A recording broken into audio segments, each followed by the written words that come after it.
Good evening. I'd like to call this meeting to order. Can we please start with a roll call? Council President Perez. Here. Councilmember Van. Here. Councilmember Benedetti. Here. Councilmember O'Halloran. Here. Councilmember McIrvin. Here. Councilmember Prince. Here. Councilmember Corman. Here. Roll call, Mr. Mayor, all present. Okay, thank you. First up, we have the administrative report. I have 3 items.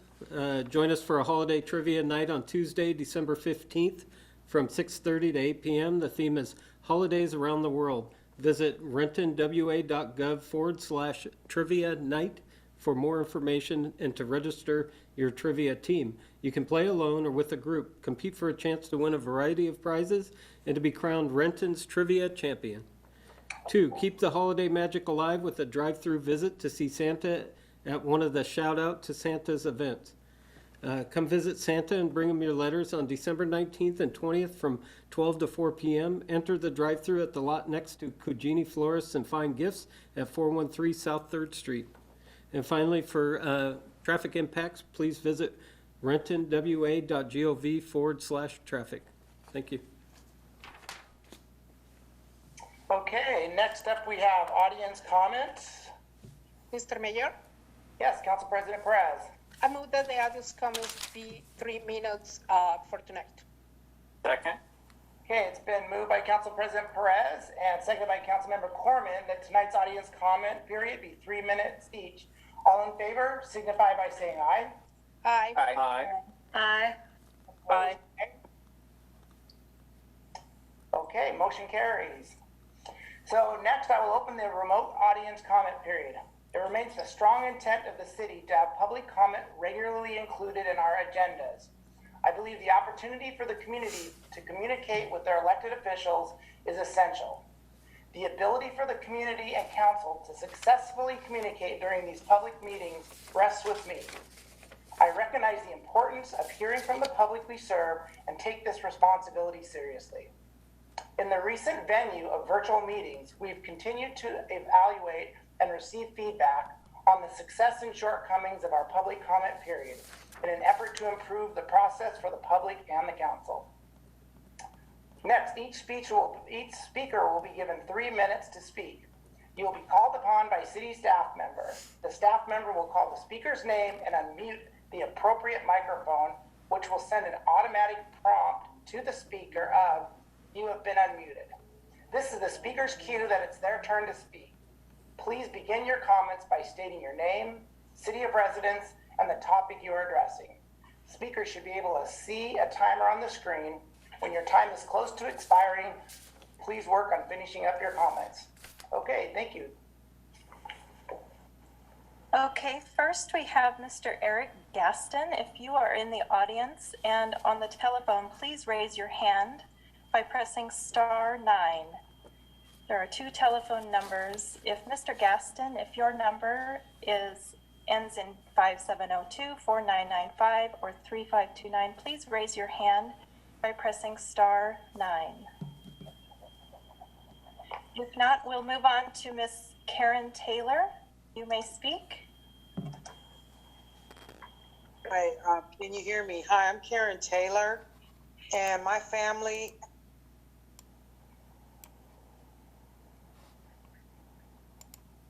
We can hear you. Can you Sorry, hear me now? Claire, go right ahead. We'll start you over. Okay, my name is Karen Taylor. My family's home is in Renton.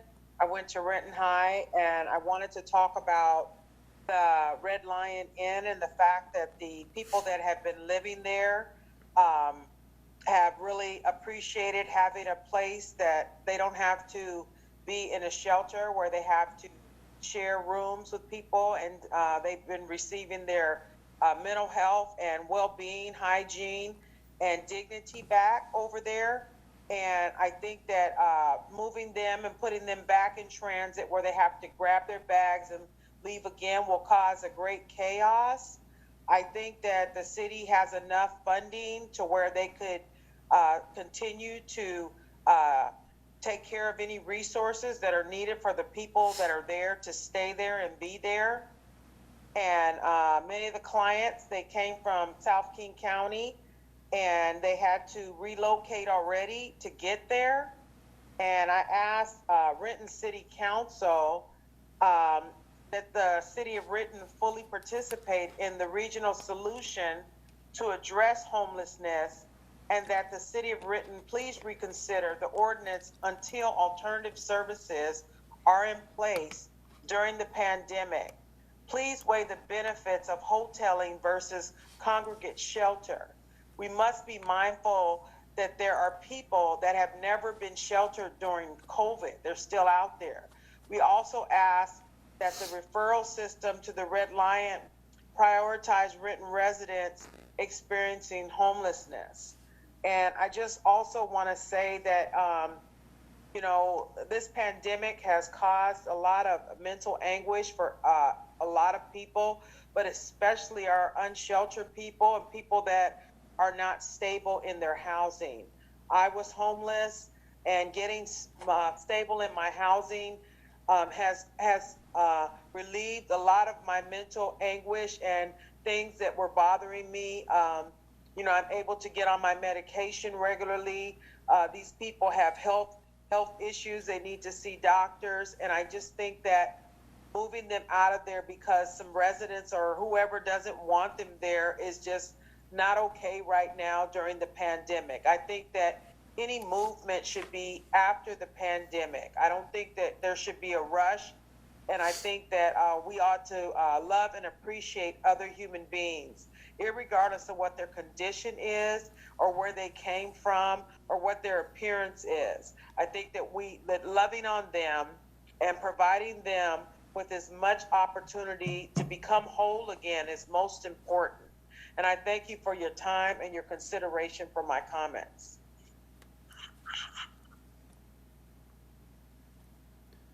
Mr. Harold Odom, you may speak.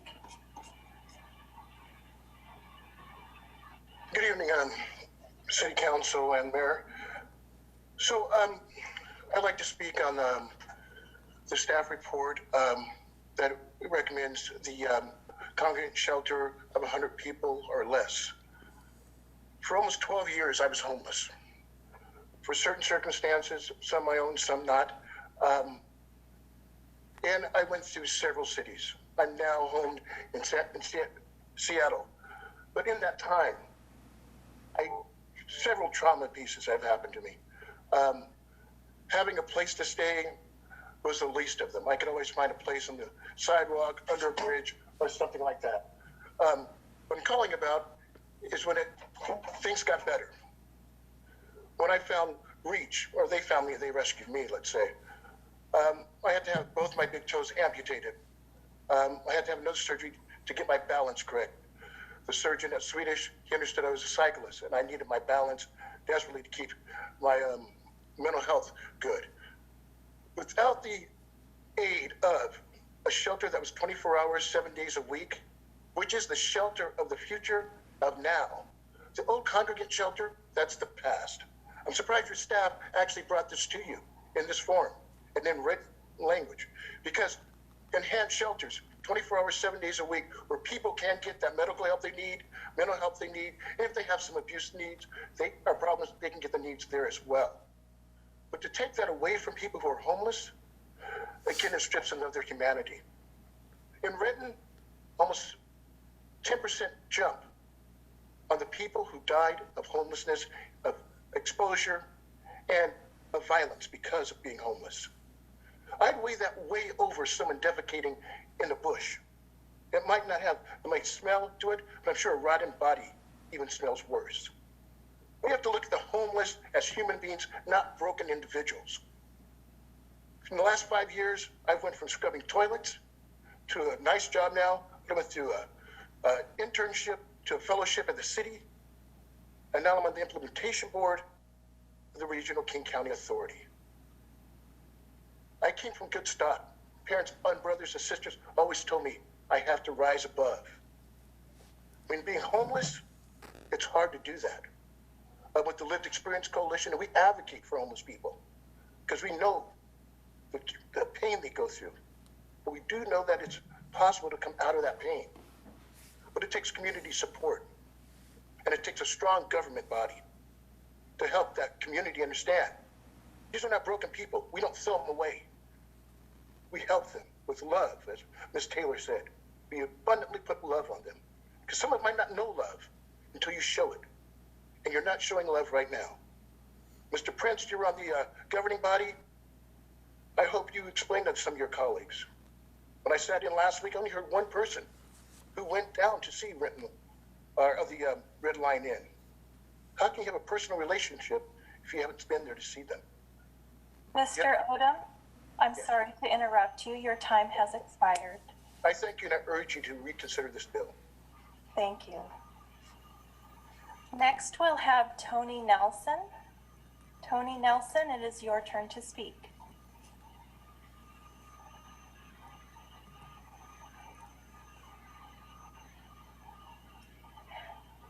Tony Nelson, it's your turn to speak. You can press *6 on your telephone to unmute yourself. There you go. Oh, we still can't hear you. Are you there? Okay, we'll come back to you. I'm going to call on William Yee. You will be next to speak. William Yee.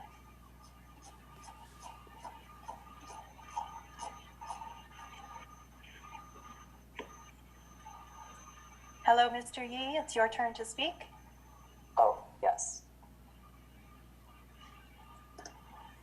Go right ahead. Good evening, City Council and Mayor.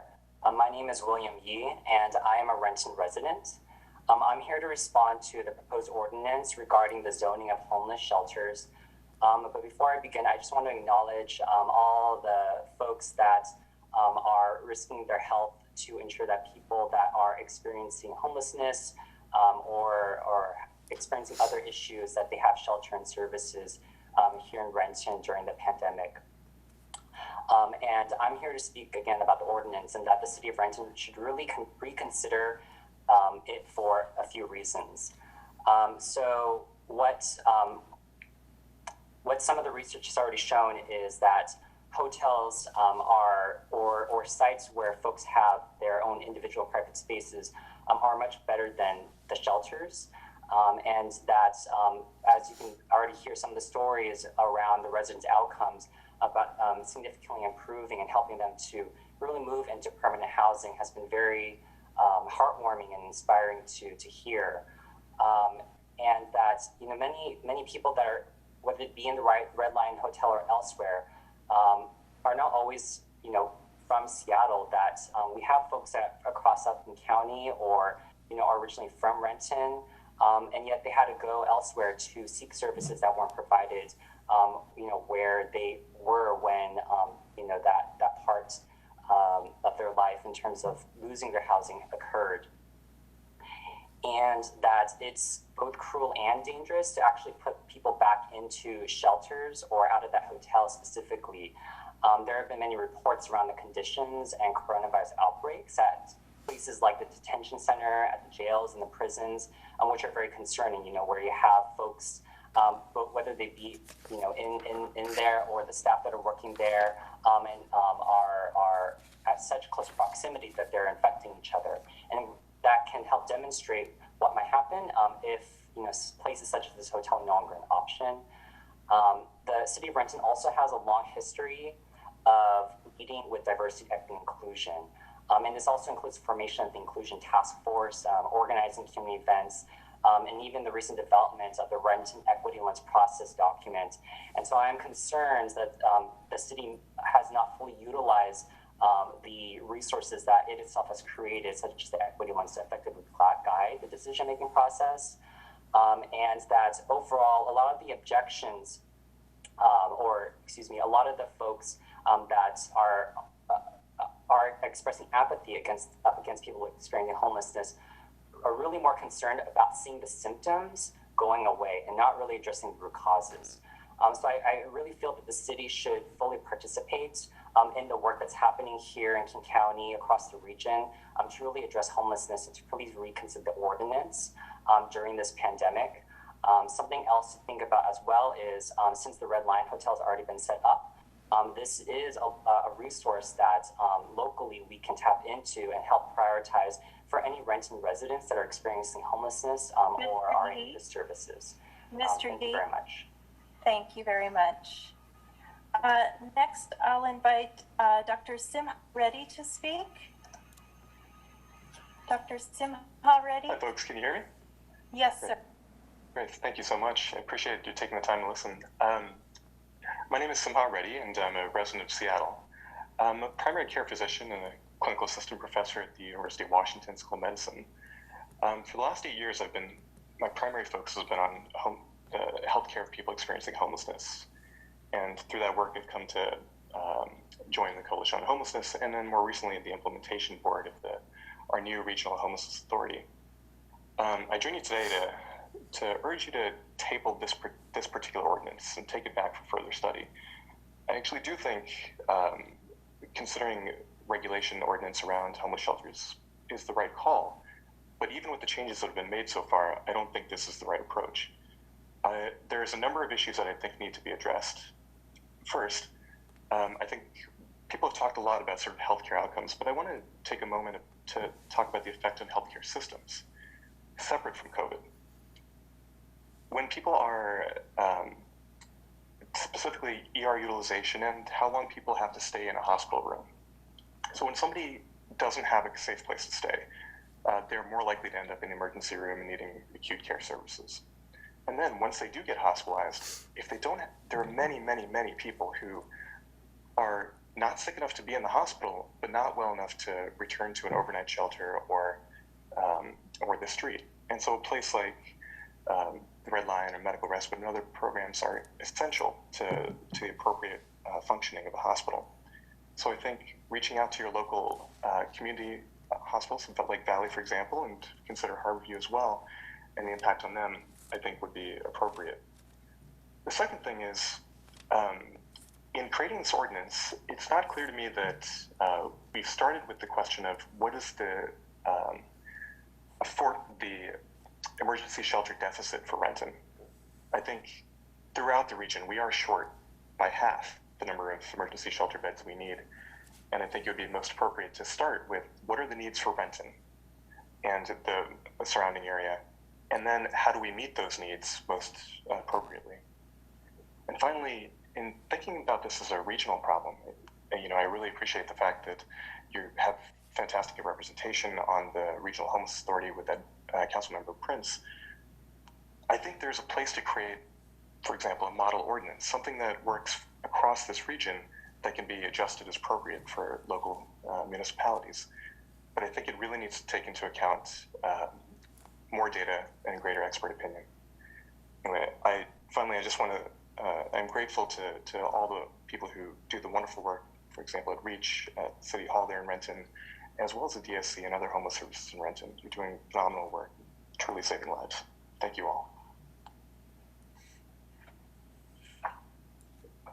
Okay, next I have Melissa Glenn. Melissa Glenn, you may speak. Thank you, and hello everyone. My name is Melissa Glenn, and I'd like to also comment on the emergency ordinance related to the de-intensification shelter at Red Lion.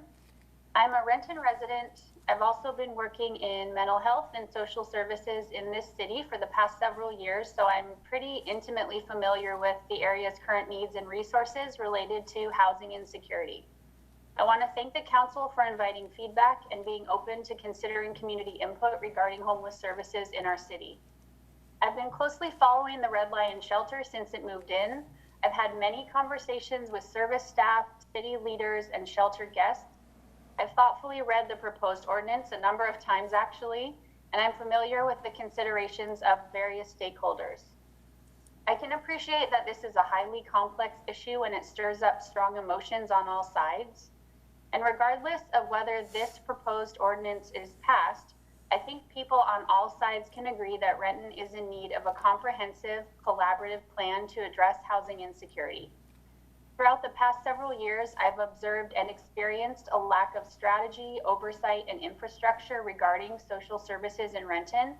And this work has largely been picked up by nonprofits and churches, and they've done a really remarkable job with limited resources and very little collective oversight. Unfortunately, the lack of oversight results in a siloed approach to services and gaps in meeting the needs of some of our most vulnerable community members. So I'd like to respectfully offer 2 recommendations related to this current ordinance and the coordination of social and homeless services more broadly. And I think these initiatives could improve the efficiency and quality of service provision in our city. First, this ordinance is being proposed as emergency interim, but it's not clear to me how or when or if it will be finalized. So if the ordinance passes, I suggest a clear time frame for review and finalization be written into the ordinance. And second, I'd like the council to consider convening a social and homeless services advisory committee. The committee could include local service providers, county advocates, city staff, and people with lived experience of homelessness. As I mentioned, housing security is a really complex issue, and I think developing a safe continuum of care requires input and oversight from subject matter experts. So the terms outlined in the proposed ordinance and the scope of work for bolstering our services, I believe, stretch far beyond the expertise of our city staff and the council. And the city has a really effective model for this with the Inclusion Task Force. The city, in putting that task force together, was willing to acknowledge their own limitations and the sensitivity of the issue and look to the experts for guidance, and that's been really successful. So I think addressing homelessness and social services needs should be no different. A Homeless and Social Services Advisory Committee could consult on a final version of this ordinance. They could liaise between the city and the providers. They could develop a continuum of care, all considering industry best practices, effective models, trauma-informed care, and issues of equity and inclusion. Ms. Glenn, Yes, your time has expired. thank you for the reminder and for your consideration. Thank you very much. Next, I'll invite Lamont Green. Lamont Green, it is your turn to speak. Thank you. Good evening, Mayor and Renton City Council members. First, I would just like to acknowledge our frontline homelessness staff and our community of homelessness providers that have taken tremendous risks to ensure people experiencing homelessness have much needed shelter and services during this deadly pandemic. Just like several other folks have mentioned, I also just want to restate that hotels and other non-congregate sites are much better than congregate shelters during this COVID crisis. As the UW study has cited, residents' mental health, well-being, hygiene, and other outcomes have improved significantly due to being able to shower in private, not having to deal with bed bugs, and having their privacy and dignity restored. We know that hotels at non-congregate sites better prepare clients for permanent housing. And as some folks have mentioned, there's been over a 60% decrease in emergency response and other very costly emergency response services since these residents have been at this site compared to the congregate downtown site, which is a significant cost savings to taxpayers. And also, many of these clients come from South King County and Renton. I'm with the Lived Experience Coalition. I'm speaking on behalf of many of our unsheltered residents who came from Renton and had to move to Seattle for services because there wasn't services in their municipality. And so these are not just City of Seattle unsheltered folks experiencing homelessness. They come from all over King County, and we all bear a responsibility in providing much needed critical services. And also, it's tremendously inhumane and abusive to warehouse people in congregate shelters. Lastly, I ask that the City of Renton fully participate in a regional solution to address homelessness, and that they please reconsider the ordinance until alternative services are in place during this pandemic. And I also ask that the referral system to the Red Lion prioritizes residents experiencing homelessness in Renton. And I just want to thank the City of Renton for their commitment to equity and inclusion. And I think this is a huge opportunity to really lean into that. Thank you so much. Thank you. Next, we'll hear from Gabrielle Weidling. Gabrielle Weidling, it's your turn to speak. Hi. Hi, fellow Renton residents and city council members. My name is Gabrielle Weiling, and I'm a Renton resident. I've been here for nearly a decade. I'm a small business owner. I'm the president of my neighborhood HOA, and my husband has also lived in Renton, but even longer than me, for like about 20 years. We're both fully in support of the Red Lion Hotel, and we're firmly opposed to this emergency ordinance. Last week's meeting started with a note about how it's Mental Health Awareness Month in Renton, and I don't know if we started this meeting with that acknowledgement because I was a couple minutes late. But I'd like to point out it's still December, which means it's still Mental Health Awareness Month, and enacting this emergency ordinance this month just seems like a big, like, haha, just kidding, we didn't mean it kind of move. I can't think of something that would feel more like we don't actually care about your mental health or backing that kind of thing up than this ordinance that will move people out of housing that they have. Like, it was announced that there is going to be a sweep at Cal Anderson Park, I think on Wednesday. And it seems like homeless folks in the Seattle metro area just can't win. If they're living somewhere not in a shelter, they're getting booted out of that space. And if they're in a shelter, especially one that is like not the, I don't know all the terminology, I apologize, like a congregate shelter, when it's something like the Red Lion where you have privacy and you have the ability to do things in private, and like we're trying to get rid of people from that situation here in Renton. Like, Renton, we're better than that. We should be supporting this shelter. We should be putting resources into figuring out how to make something like this a permanent fixture of our community, because homelessness isn't going to go away when the pandemic ends. It's only going to keep getting worse as this pandemic stretches out. I'd also like to say that last week I was really heartened by a lot of the wonderful comments people made, but I was also just really, really disappointed and heartbroken at a lot of the people who find no ability to have empathy, though they all cited that they did have empathy for homeless folks. And saying, let's put them somewhere else. Let's not have them here. They're dirty. They're gross. Like, that is not the attitude we need to have. And I guess I didn't have a chance to write stuff down today to prepare for this. So I'm just going to wrap it up now and say I'm against this ordinance. I really hope the council considers not passing it, and thanks for giving me time to speak.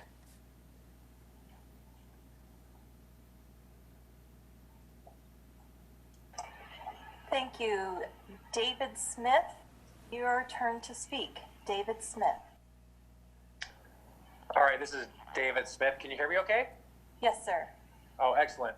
I'm a property owner in the downtown core, and wanted to go ahead and comment that we need a graceful exit to the program of the Red Lion. You've got to ask yourself right now, how big is the list of people that are not allowed back into that hotel right now? Is it a dozen? Is it 100? I mean, what has the success been? There's a huge list of people that are not allowed back in that hotel. And where do they go? They spill out onto our streets, and they are causing problems. I'm not opposed to providing housing, but housing without the support of professionals does not work. Under the disguise of COVID, we've hit a problem that existed before COVID. It'll exist after COVID. King County and other agencies have a horrible track record of providing the care that these people need. Case in point, I'm a landlord. Just a couple of years ago with a nonprofit, I provided housing for a homeless man, had mental illness. The thought was, hey, we put him indoors, his problem to some degree goes away. Caught the place on fire. I had 6 people that had to relocate, damaged a building. No recourse towards the nonprofit that I was working in cooperation with. It is paramount for people's rehabilitation to go ahead and have required services. Otherwise, we're just hiding a problem. And that's what we're going to do. And we have to have a graceful exit at some point for it to move on, to be relocated in a humane, a better way in which people can get the real help they need. We don't have a homeless issue per se in large part.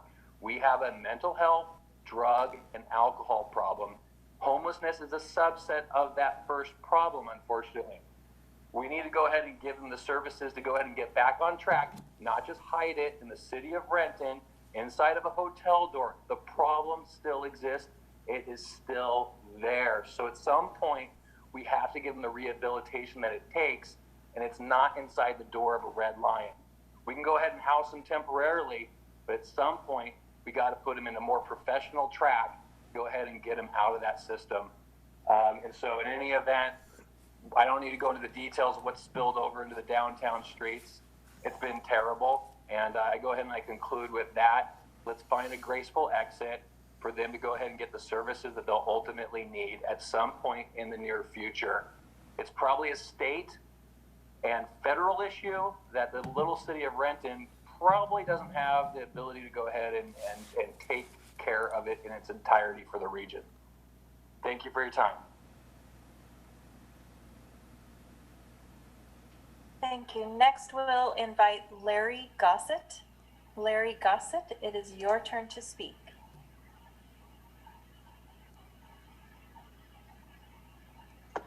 I have unmuted myself. Yes, sir, you have 3 minutes. Thank you. I'd like to just follow up on the previous speaker's last point about where do we go from here, and it's not Renton's problem. I spent 25 years on the King County Council, and while I was on the council, I was happy to be one of the main sponsors of the King County Regional Housing Authority. And he is right, it's not Renton's problem, but the reason that we established the King County Regional Housing Authority is because we wanted a regional mechanism through which all 29 of the cities in King County and King County government itself could take a more strategic and unified approach to dealing with homelessness in our community. And homelessness is not just the mentally ill and the drug or alcohol abusers. As of the 31st of this month, if the federal government doesn't do anything about the rising costs of housing and the loss of jobs during the pandemic, there will be hundreds of thousands, nationally speaking, more people homeless, not because they're mentally ill or sick in some way, but because they don't have money to keep a roof over their head. And we need a regional effort to get this done. It appears to me that because Renton got in a conflict with King County over the de-intensification center at the Red Lion, and I think it's at Superior Court now. That was unfortunate. And the city seems to feel the county is imposing on them, and they got to fight back and protect their residents. Many of the residents feel that the problem is that more crime and poor people causing trouble are on our streets, and that we let Seattle and King County deal with it. None of that is appropriate. It would be good if all of us could work together under the umbrella of the King County Regional Housing Authority. I know that Ed Prince has been assigned to this entity, and I hope that he continues to participate. And Renton through him, can play a role in coming up with complementary strategies, comprehensive strategies that all the cities, through money and resources and man and woman power, can facilitate what role all of us can play in dealing with this very pressing issue of homelessness. Thank you very much for my 3 minutes. Thank you. Next, we'll have Carmen Rivera. Carmen Rivera, it is your turn to speak. Hi, thank you. Can you hear me? Yes, ma'am. Thank you. I thank you for letting me speak this evening. I was born and raised in Renton, Washington, graduated from Lindbergh High School. I am a current resident of Renton, Washington, and I want to also speak against this ordinance and urge the council to reconsider, give it another look, and see how we can possibly set an example for the rest of King County to show compassion during this time. This pandemic this year has been hard on all of us. And even though it might feel like King County leaders went above your heads to do what they did, I think we still have the opportunity to work with them to work towards the proper goal. I do agree, as someone who worked for King County and has worked with Opportunity Youth and has worked with community-based organizations, I do agree with a lot of what's been said, that these individuals need more services provided to them. And I think if we can work together, we can provide those services, but we should not take away the only stable housing that they could possibly have during these really uncertain times. This is not a negative impact on our community, in my opinion. I go downtown. I've been downtown. I do not feel unsafe downtown. I also used to work in Tukwila near South Center Mall.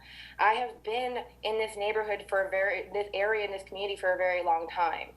And again, like it's been mentioned, we are trying to attack the symptoms of a disease rather than the disease itself. The Red Lion is helping the disease, and the disease is the social inequities that a lot of these marginalized communities face, including those who are without stable housing.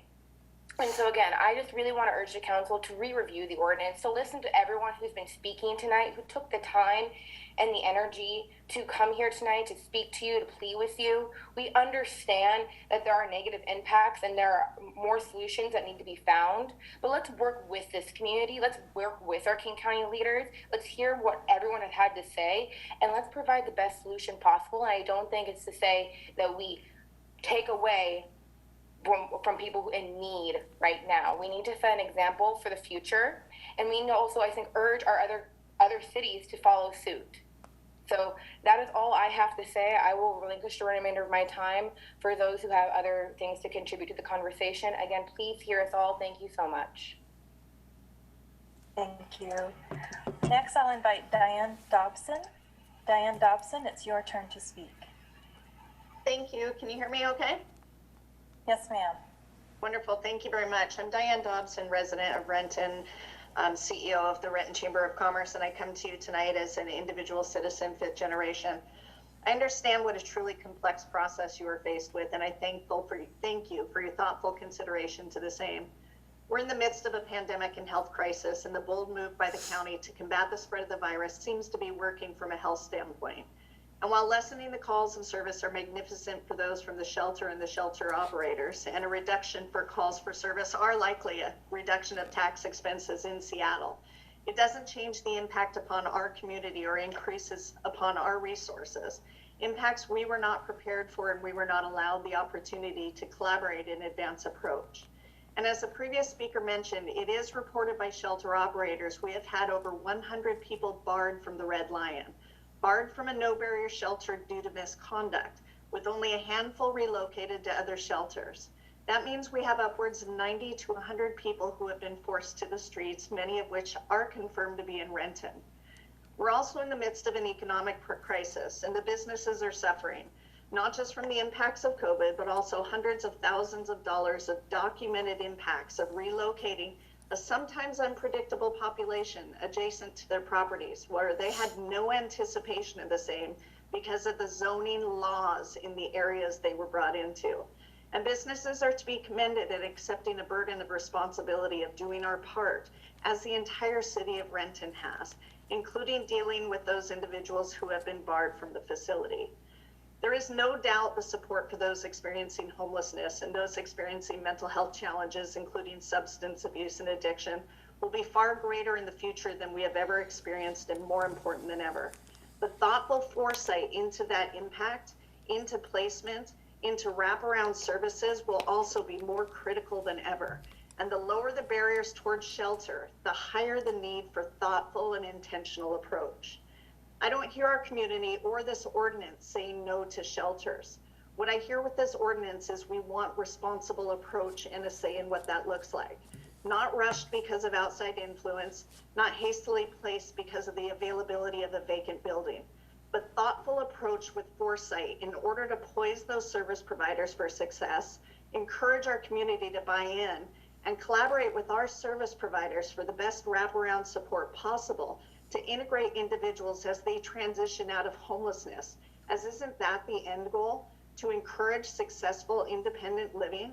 And that in itself deserves so much more than what is being asked of us by a community, by those imposing their will upon the same right now, by entities who didn't even have respect enough for the process to correct the misinformation floating around.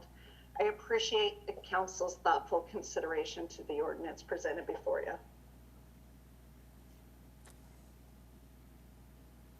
Thank you. I'd like to give Tony Nelson another try. Let's see if you can get your phone to work. Tony Nelson, it's your turn to speak.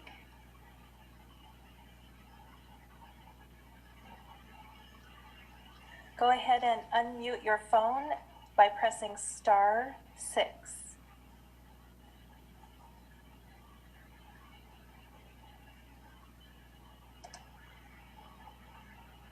Do you have me? Yes, there you are. You have 2 minutes. It says on the screen. It says on the screen. Ms. Nelson, you want to mute your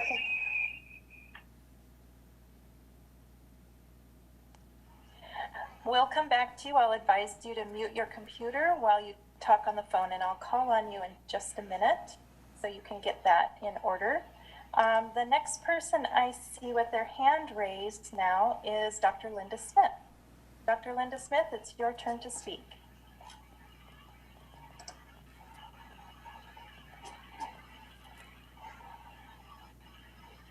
Dr. Smith?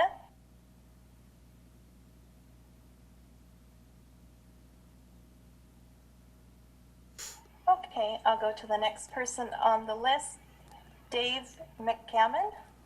Dave McCammon, if you'd like to speak. Okay. Good evening, Mr. Mayor and members of Renton City Council. My name's Dave McCammon. I'm a resident of Renton since 2008 and a resident of unincorporated King County before that. Other than a time span of 6 years during the 70s, I have lived in the Cascade Vista area since 1958. I'd like to thank the City of Council for striving to protect their residents. That being said, my prior experience with King County is that you live outside the city of Seattle, you're considered a lesser citizen of King County. The moving of the people from their situation in Seattle to Renton Red Lion Inn is just a continuing of this fact. King County took action without any discussion, assistance, or even direction towards or with the city of Renton. I question this was done to assist Seattle in addressing their ongoing problem, and I believe it was done incorrectly. There are no plans to address the future of what is being done with these additional people moved here into Renton without any discussion. King County has been shown by ignoring Renton's response and forcing legal action that this is a fact. That seems to say if we ignore the problem, it'll go away. No, the problem won't go away.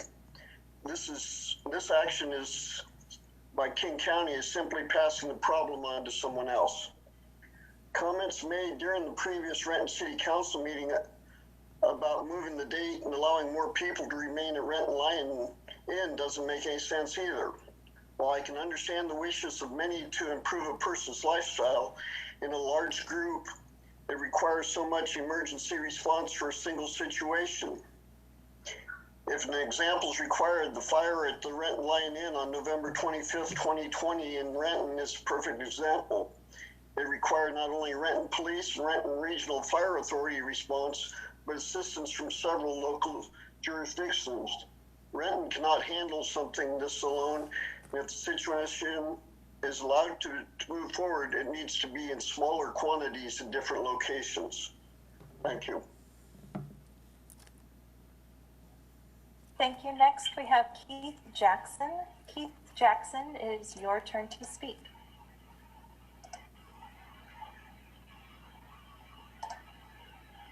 Mr. Jackson. Hi, can you hear me okay? Yes, sir. My name is Keith Jackson, and I am a homeowner in Renton. I live less than a mile from the Red Lion. It's been pretty interesting to listen to the comments of people who've been homeless, who have been service providers to the homeless.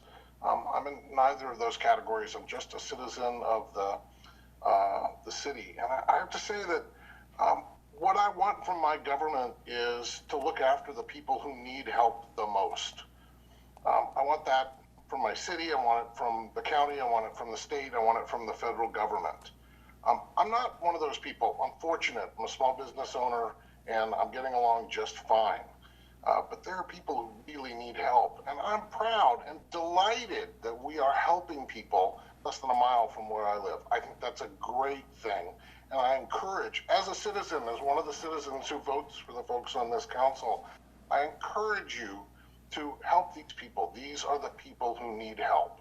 I understand the people who are concerned about the situation, but I think this is our job, and let's not let the perfect, some other better solution in some other place at some other time be the enemy of the good, which is, as far as I can tell, the situation we have now. We've done a lot of good for a lot of people. That makes me feel great as a citizen of Renton. I want to see that continue. So thank you for my taking the time to listen to me.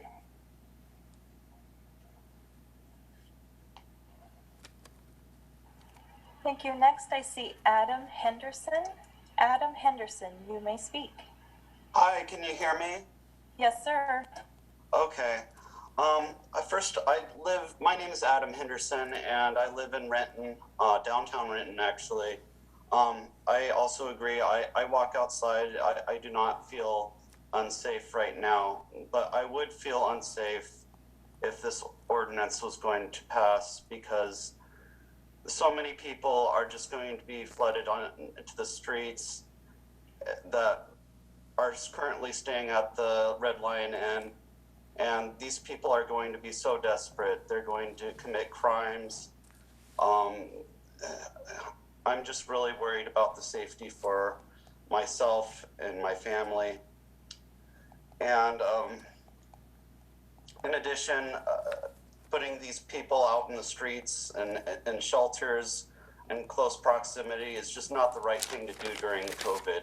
It's going to further spread the disease of not just COVID-19, but so many other diseases. So finally, I just want to treat these people as human beings. And I just want to finish up by saying,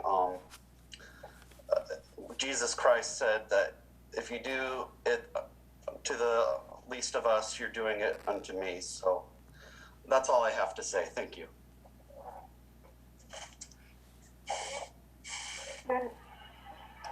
Next, I invite the phone number ending in 3529.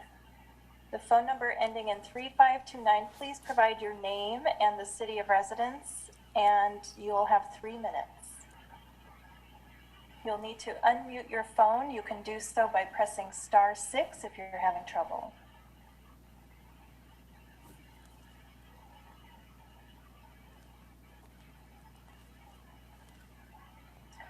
Okay, we'll move on to Krista.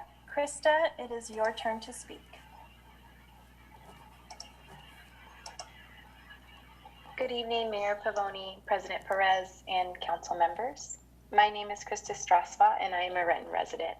I'm speaking tonight to ask that before passing the emergency ordinance number 5996, you ensure it thoroughly demonstrates the regional collaboration, compassion, and anti-racist values that many of your constituents hope our city will embody. As a community member, I've been listening too, and I'd like to share a couple expert quotes from folks who work and live connected to homelessness. First, from Noah Fay, the Director of Housing Programs at DESC. One of the hardest things about serving people experiencing homelessness is to truly meet people where they're at, while also retaining hope that people can get better. The effects of homelessness and the ensuing trauma are profound and often take years to unwind.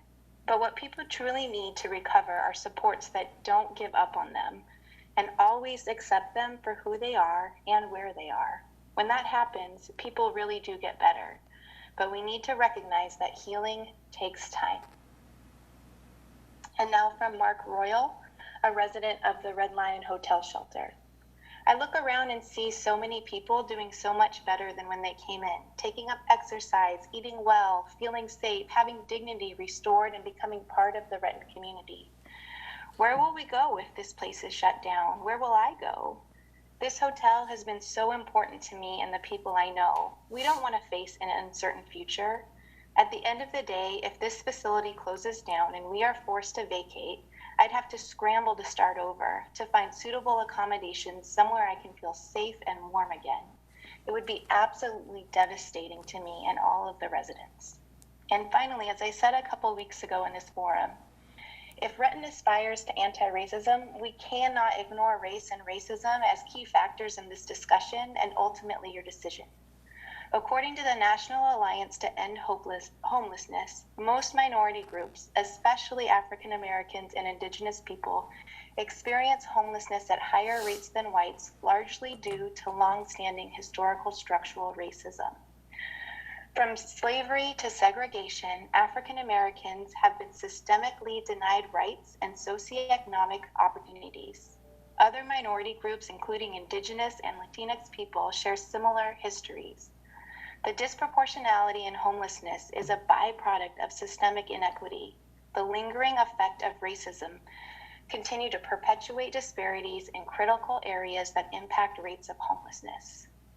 In closing, Renton has participated in this historical harm and is not immune to perpetuating it today. So again, and in closing, please do not pass the ordinance until you are sure it will provide the regional collaboration, compassion, and anti-racist values we all need. Thank you.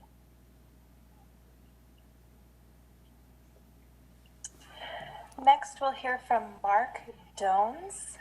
Mark Dones, it is your turn to speak. Thanks so much. Can you hear me? Yes, we can. Perfect. Hey everybody, my name is Mark Dones. I am the Executive Director of the National Innovation Service, and I actually was the lead designer on the King County Regional Homeless Authority, and I think I worked with a number of you. So a couple things that I just want to add to this conversation. The first, and I think the most salient, is that there are about 15,000 people experiencing homelessness in King County writ large. Those 15,000 folks are not just in Seattle, as they are not just in Renton, as they are not just in Black Diamond, as they are not in any one location. They are 15,000 people experiencing homelessness in King County. And so as a result, part of the reason why the Homelessness Authority has been designed the way that it has is because only a regional solution at scale is actually going to get you all what you need. And that does require that every community will have to play a role in crafting that solution. I was not part of the conversations that led to the creation of this particular siting, and I understand that if there's some tension around that tension should be ameliorated. But amelioration of that tension should not cost the people who are living there the livelihood that they are establishing. That is the job of us, right? The people who create policy, who are system administrators. We need to have the leadership capacity to work out those tensions without causing harm to the most vulnerable. I also want to say that embedded in the plan and embedded in the interlocal ordinance that creates the regional authority, there is a call, a specific charge, frankly, to undergo a sub-regional planning process. When we worked with you all to create the authority, we recognized then that King County is the 13th largest county in America, and so you can't actually say, here is the King County plan. There is need for a deeper dive in subregions. And so I would also ask, right, that in terms of thinking about what to do in the immediate, to table this ordinance because it seems like a relatively blunt instrument in response to a specific problem that might be better addressed through conversation with your colleagues at the county, and instead to await the sub-regional planning process, which will begin in 2021, and engage in it robustly, right? Help create the plan for South King County. And finally, what I would just say in closing is that the non-congregate shelter systems do create better results. That is backed by data, it's national data. My team has done the work across the country. It's very clear that non-congregate settings don't just protect people from COVID, they help people get into housing faster. So frankly, the longer that Red Lion stays open, the faster the people in it will be housed. And I yield the remainder of my time. Thank you. Thank you. Next, we'll hear from John Hemphill. John Hemphill, it's your turn to speak. Hello, can you hear me? Yes, sir. All right, awesome. Hello, my name is Jonathan Hemphill. I represent adults, youth, and family that are currently experiencing homelessness in King County on the governing committee of the King County Regional Homeless Authority, and I have the pleasure of doing this alongside Ed Prince. I also organize the Poor People's Campaign and the current president of the Youth Action Board of King County, HUD-funded collective of youth and young adults dedicated to ending youth homelessness throughout King County. And I also am an organizer with the Lived Experience Coalition. I am here today to speak on and against the ordinance that so many have already spoken on. I would like to ask the council to consider the economic reality and implication of the pandemic right now across the nation, as we are seeing food bank lines spanning highways and a rise of evictions due to folks being unable to pay their rent. In light of this, such an ordinance in the wake of a moratorium ending, housing moratorium ending, could expect to see, a huge surge of the homeless population, not only in King County, but in the city of Renton. And this ordinance will prevent the necessary crisis response and services that would be needed to alleviate such a surge. And so I would really ask that the city of Renton and this council really consider that, and also be mindful of the fact that this is not just an economic or a public health crisis, this is a moral crisis, right? This is something that, I believe that gets lost in, our going back and forth, and that the reality is that, like, when we talk about the homeless population, who we are talking about is not others. They are, our fellow citizens, they are our neighbors, and they need the services that, and any type of help that we can give them as a community, right? No matter where we are, no matter where we stand on this.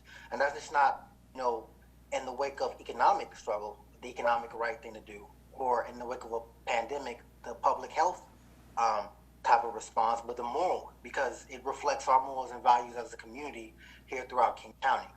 And so I would like to, have us be grounded in that, in this decision. I would also like to say that, that in regards to the housing of the Red Lion, that essentially the response actually lowered the COVID test by over 50%, and that we've had a significant data-backed response of individuals that have been able to engage in further education and get housing services even outside. And I'd like to also remind folks that these people are not just coming from Seattle, that some of these are Renton natives that could not find services here in Renton, and so they had to leave and go to Seattle. And that this is not a Seattle problem, but this is a King County problem, and also one that is shared by Renton. Thank you. Thank you. Next, we'll hear from Zanetta Reed. Zanetta Reed, it is your turn to speak.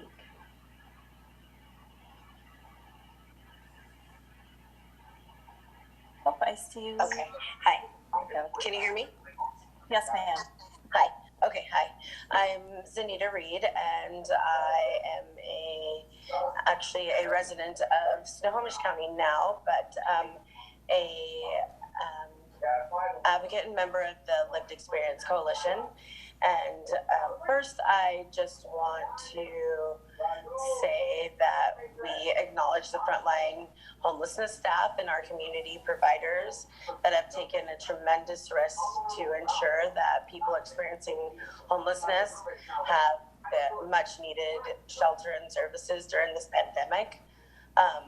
But also in talking about that and the Renton Red Lion, that even though there has been an increase in response for 911 calls and emergency calls, that definitely it has been a decrease in trauma and calls from where they were previously.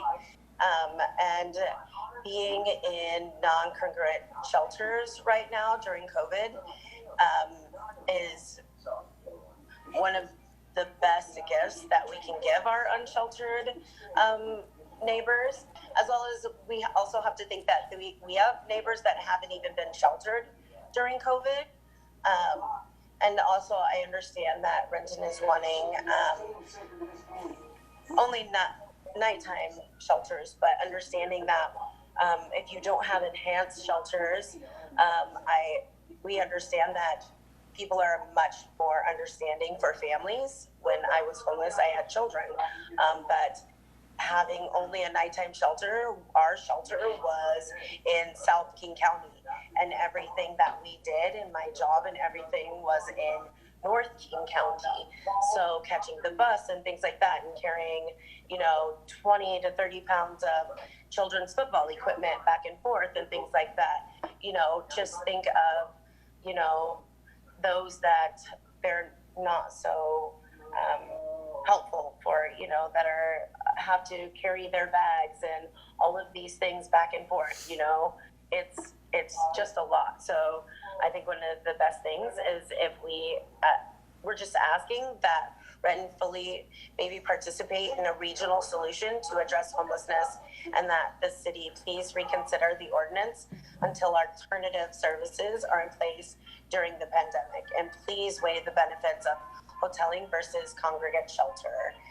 We must be mindful that, again, there are people that have never been sheltered during COVID, so we just ask that the referral system also prioritize the Renton residents experiencing homelessness. So thank you very much. Thank you. Next, we'll hear from Dylan Mayo. Dylan Mayo, it's your turn to speak. Am I coming through okay? Yes, sir. My name is Dylan Mayo. I live in Renton, Washington. I do not have too much additional new information to add, as we have had people from actual advocate groups and service providers. Heck, we had Dones talking here a few minutes ago. I just want to add my voice as another Renton citizen that getting rid of this now without having the landing is inappropriate. As it's been said, they need a graceful exit. So ending this now is obviously the wrong choice. Thank you for that term. Housing people that are in this kind of situation saves money. It's good for the public health, and it's also cool because they're humans.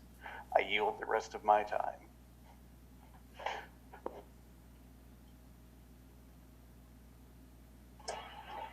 Thank you. Next, we can hear from Martin Rossetti. Martin Rossetti, it's your turn to speak. Hi, good evening. Mr. Mayor and the dedicated council members, thank you. My name is Marvin Rossetti, and I am a Renton resident, Renton High School grad, and I've worked in the nonprofit sector for several years. I would like to speak in favor of this emergency legislation, as well as encourage all of your unanimous votes for this measure. First, as others have testified, we all applaud the efforts of the nonprofit community and the local Red Lion for providing direct services to vulnerable populations during the COVID pandemic.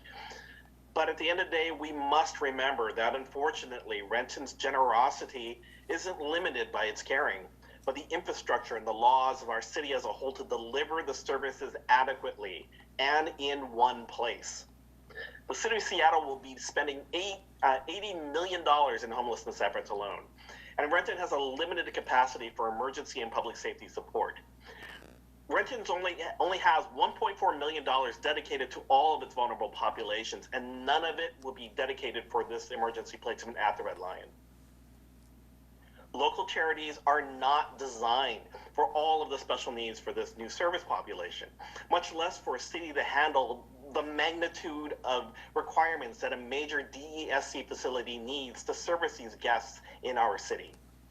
We have to remember that this issue isn't simply about housing the unsheltered, and it isn't simply about the efficacy of a hotel versus congregate living. A hotel that has been converted to a rehabilitation facility complete with medical staff effectively overnight without consultation with the neighborhoods to see how we can best handle this issue together. But the real issue that I see is that the need for the Red Lion will not reduce or dissipate immediately once the emergency ends. I asked the council to think of what will be next afterwards. And I understand that this is an emergency. One must think for yourself when you are under an emergency situation, but we still have our own homelessness population that wasn't answered for, with almost 600 individuals within the Renton School District who got pushed to the back of the priority list because of the magnitude of needs of just hosting one facility outside of Renton. King County made this step before considering the needs of our own residents, and this frustrates me and other residents the most. I know that this homelessness crisis is a regional issue and exacerbated by other issues, but there are a few new resources coming to the city to do that. But this issue has been dropped on our doorstep, and we realize that we now must take license and the opportunity to handle this our own way. This temporary legislation lays the groundwork for that assistance, and above all, it buys our city time that our communities need to do to catch up, and the chance to serve existing populations first before we can assist others. So please vote for this legislation, allowing Renton to help vulnerable populations and help them well and properly, not just quickly. Thank you. Thank you. Next, we'll hear Dr. Linda Smith. Dr. Smith, it's your turn to speak. Okay, can you hear me now? Yes, ma'am. Sorry about before. Thank you. Good evening, Mayor Pavoni and Chairperson Ruth Perez and City Council members. I'm Linda Smith, Renton resident. Thank you for the work that you're doing to create more affordable housing here in the city of Renton. But unfortunately, that's not enough right now. We need more. We must deal with the homeless situation that we have here. It will not go away. With the emergency that we're currently facing and the aftermath of evictions of those from loss of income and resources from COVID, we are facing desperate times.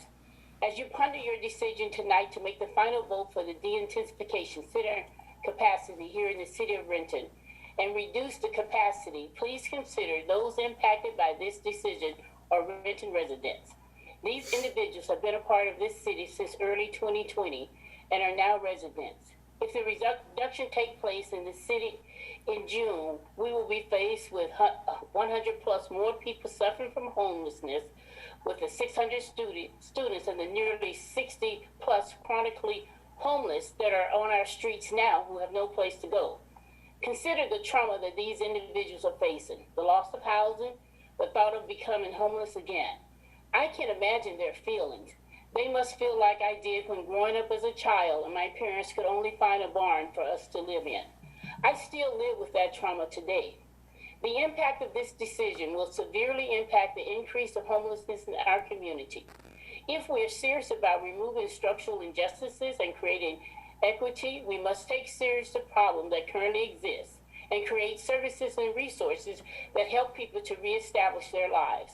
We know that worked because prior to the pandemic, we began the vision of hope, bringing resources to people, and many people were finding the resources to connect to housing. Please rethink this decision from a solution-focused and human need basis. This decision must include the impact that this decision will have on the increased homelessness in our city that already exists, and find space and resources to accommodate those who are homeless and engage our community so that we can adequately address the homeless problem in our community in an equitable way, and people will find healing and are able to move forward in life. Thank you very much. Thank you. Next, we'll hear from Winter Cashman. Winter Cashman, it's your turn to speak. Thank you. Honorable Mr. Mayor and Honorable Council, my name is Winter Cashman and I am a Renton resident. I wanted to speak tonight against the shelter ordinance. I'm concerned that the rules placed go too far, both against shelter providers and shelter residents. I also believe some of the rules open up the potential for harassment by neighbors, especially if the shelter hosts marginalized communities. I feel that the tone set in this bill is not one with an approach of cooperation and compassion. The county did not choose to create a pandemic, and while our resources indeed are limited, this is the time for us to take historical amounts of leadership. This is arguably the worst series of crises compounded upon our nation since World War II. I hope tonight the council works towards an ordinance that respects unhoused communities, that listens to shelter providers and healthcare experts, but also one that promotes our leadership, regional unity, and human compassion. In this moment of crisis, I hope we are remembered as a city that took the lead and transformed the way we handle housing and homelessness. I ask tonight that the council vote against this ordinance. Thank you.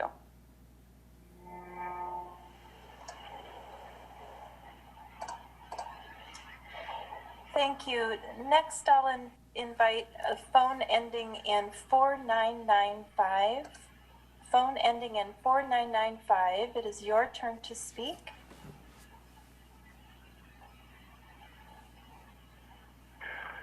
Good evening, council members and Mr. Mayor.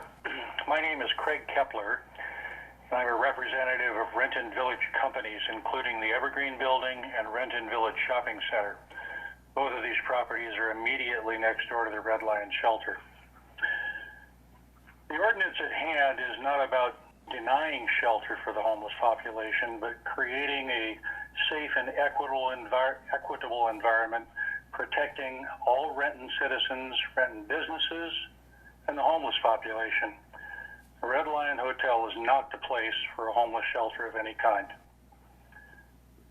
As landlords to about 80 Renton businesses, we have a fiduciary responsibility to provide a safe business environment for everyone. Since April, our companies have been faced with enormous challenges responding to the hotel shelter. As landlords, we've lost tenants and businesses. Each day, tenants and employees and business owners face risks associated with this facility. Our direct costs associated with providing a safe and clean environment have exceeded over $100,000, and our indirect costs are far greater than this. Please take this opportunity to pass the ordinance and develop a sound and equitable standard for locating and regulating how, where, and under what conditions homeless shelters are allowed to operate. The Red Lion Shelter is a failed experiment in Renton imposed by King County. Every municipality has the obligation to protect all residents and all businesses. I urge the council to approve the ordinance at hand this evening. Thank you. Thank you. Next, I'll invite the person named HP. All I see on my screen is HP, so you are now able to speak. HP, please provide your first and last name and the city of residence. Hello? Hello? Hello. Uh-oh, we've got some feedback. Can you hear me? Can hear you. You may want to get away from your screen so we can not have. Oh, okay. Here we go. I'm sorry. Better? Yes, that's just fine. Go right ahead.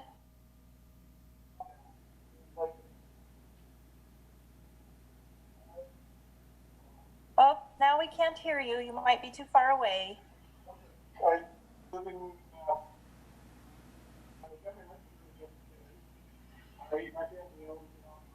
Sir, I'm so sorry. We cannot hear you. Can you hear me now? Yes, that is better. Thank you. Okay, I'll stand right where I am. Okay, I'm going to start you over. Again, my name is Peter Bonnell. I live in Issaquah. My family owns and operates Walmart. We have a number of tenants there.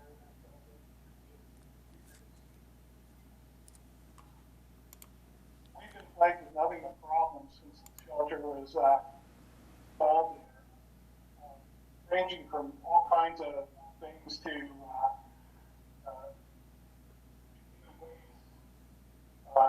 graffiti, needles,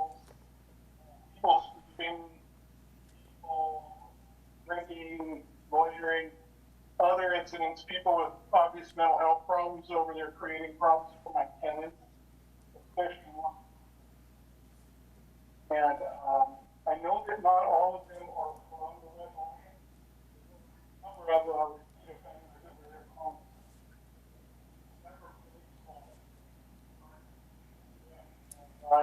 April, probably went up at least 10 or 15 times. So I just giving people that were responsible to see that they have a nice environment to run their business. Hear all of these speakers, and I don't seem to really care much about them. How the homeless need all these things, and personally, I would like to see that shelter moved down there. It sounds like it was done by the county. Down where it is, and it was kind of a situation like it or love it. So whatever action the council can take to eliminate it or eventually remove it somewhere else.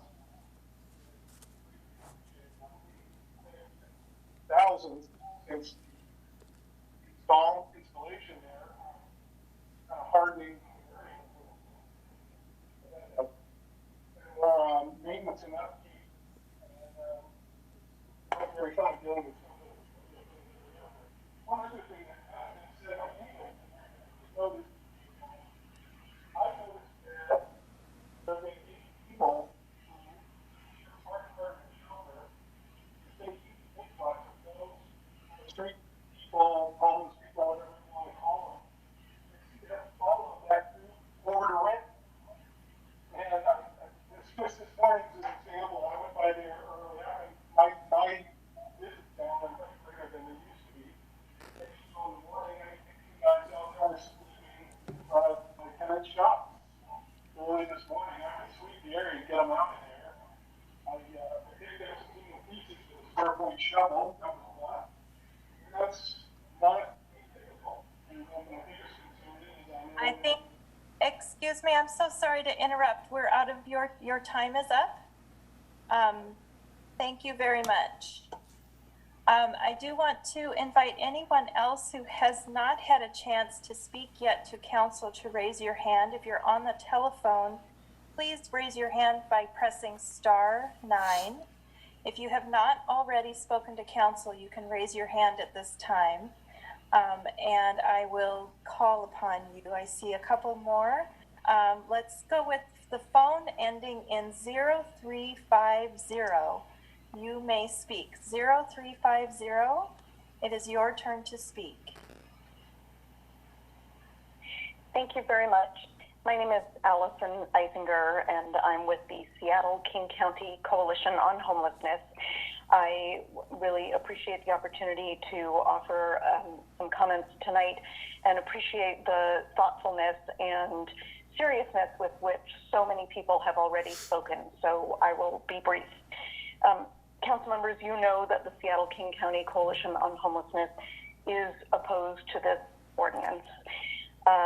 I am concerned that with this ordinance, while you are stating that you seek to make it possible for homeless shelters to be sited and to operate within the city of Renton, in effect, you are making it extraordinarily difficult, burdensome, and in fact, in some cases, making it potentially impossible for good service providers to comply with the expectations. I've heard everyone from the mayor and all members of the city council here explain that you agree and believe that Renton has a role to play in the regional response to homelessness. But in fact, I think what this very blunt instrument, as someone said, of an ordinance is doing is making arbitrary deadlines and using zoning in an improper way and placing requirements to serve fewer people, none of which is in the spirit of collaboration or problem solving. I would like to ask you to consider several actions. I am imagining that you will likely pass this ordinance this evening, although I hope that you listen carefully to the strong and clear arguments that many before me have provided as to why you should not. Whether you pass this ordinance or not, in whatever form you pass this ordinance, can you commit to, within 60 days of its passage, identifying at least 3 possible locations for shelter and emergency housing within the city of Renton that meet your guidelines? And can you commit to work in good faith with community partners, with local and regional experts in health and human services and homeless services to facilitate access for up to 300 people experiencing homelessness in and around Renton?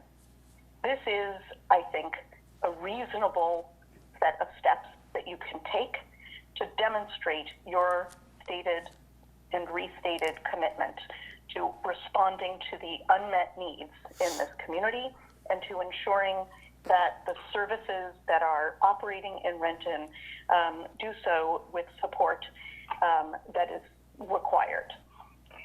For our part, we would pledge to partner with you on solutions, including advocacy to secure additional resources for Renton and other South King County communities, because I believe that we actually need to do that to advance the shared goal of helping people without homes or without shelter to have safe, dignified places to live. It is one of the... Ms. Eisinger, yes, I'm thank so you very sorry. much. Time has expired. Thank you. That's okay. Thank you so much. Thank you. Next, I will call upon Nancy. It just says Nancy, so it's your turn to speak. Please provide your full name and your city of residence. Nancy, it's your turn to speak. Hi, my name is Nancy Quinn, and I live in the city of Renton. And I didn't prepare anything for tonight. As usual, I'm coming to the city council just frustrated. I listen. We've got 50 activists to one, like-minded. I loved Marvin Rossetti comments. I wish I could articulate as beautifully as he does. Diane Dodson, the same thing. I'm just so frustrated that people seem to, it's an emotional reaction to, we should just help people. And I get it. I get the reaction. However, the reality is that we weren't prepared for this. King County didn't consider our needs. And I just want to thank the mayor and city council for all your hard work on this, and I hope that you will pass this ordinance. I also think that HP should be given another 3 minutes because we weren't able to hear what he said, and I think that he probably had some really valuable feedback. So I wish that more people would get involved because it definitely seems to me that the activist class is mobilized as usual, and it's the typical citizen like me that is less articulate and less prepared, and yet they get a voice, and they waste so much of our time in just trying to get things done. And I think what you're doing is admirable, and thank you so much, and please stay the course and do not change the dates, please. At the end of the meeting last week, there was so much discussion about extending the dates. That's up for discussion in the future, but for now, please just stay the course. And thank you so much. I hope that you will pass this ordinance. Thank you so much. Thank you. Next, I'll call upon Robin Weiss, or Wiss, I'm so sorry for the pronunciation. Robin, it is your turn to speak. Thank you. My name is Robin Wiss. I'm the Secretary Treasurer with SEIU Healthcare 1199 Northwest. Appreciate being here this evening. We reside in Renton. Actually, our offices are in the Evergreen building. I think the landlord was speaking earlier, and share a parking lot with the Red Lion. And happy to be there, and happy that those services were able to happen there. We also are the union of the workers who help to support folks getting services at the Red Lion, and people are really proud to do that work and to be able to do it in Renton. So wanted to say that, from our perspective as long-term tenants in Renton, that we think it's really important that we're part of our community and part of existing in concert with everybody else who exists in the whole county, and that we're not separate and apart from anybody else. And that really seems to be what's at issue, is do the city lines actually have meaning in terms of who gets services where. And so I've heard a lot of calls for regional solutions. We support those. We support Renton City not taking this action tonight and finding a more reasonable solution. And wanted to again say that as residents of Renton and folks who provide income, jobs into the city, that we think that these actions are in haste and not reasonable, and that the better action to take would be to embrace homeless people as part of our community and figure out how we all subsist together. Thank you. Thank you. Next, I'll call upon the phone ending in 4984.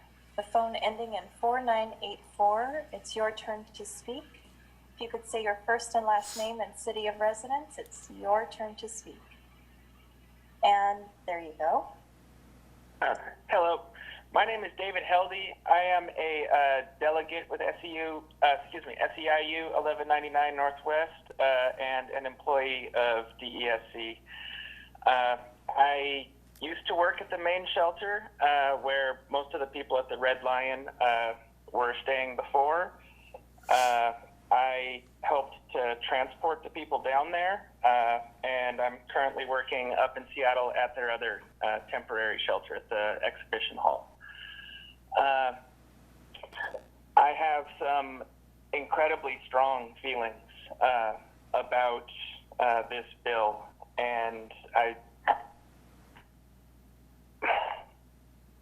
without having worked personally with the people that are staying there, without having personal relationships with them, without knowing their struggles and what they are trying to overcome and what some of them have overcome, I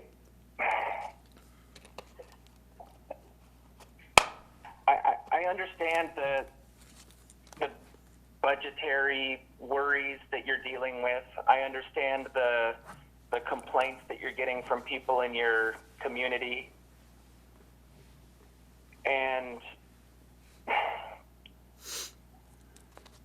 that just doesn't outweigh the humanity that is there. It simply doesn't. Not to me, and not to anybody with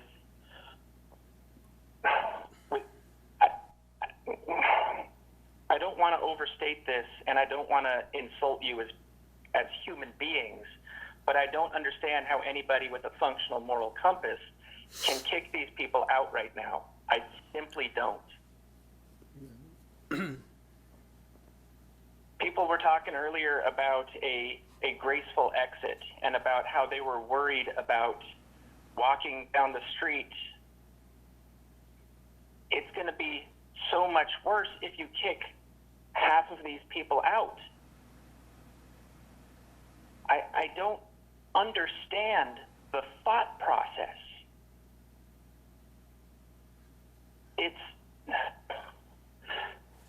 I used to work in downtown Seattle, and I lived on the other end of downtown Seattle, and I would walk home at 1 a.m., and I had absolutely no worries about doing that. And I'm doing it now, and it's absolutely a different environment because the shelter is not there, because the resources are not there for the people that need it. It is dangerous. I worry about my safety now, and never once did I used to worry about my safety. And the same thing is absolutely going to happen to your city if you start kicking people out. Mr. Hildy, your time has expired. Yep. Thank you. I see Kathy Coker. Kathy Coker, your turn to speak, please.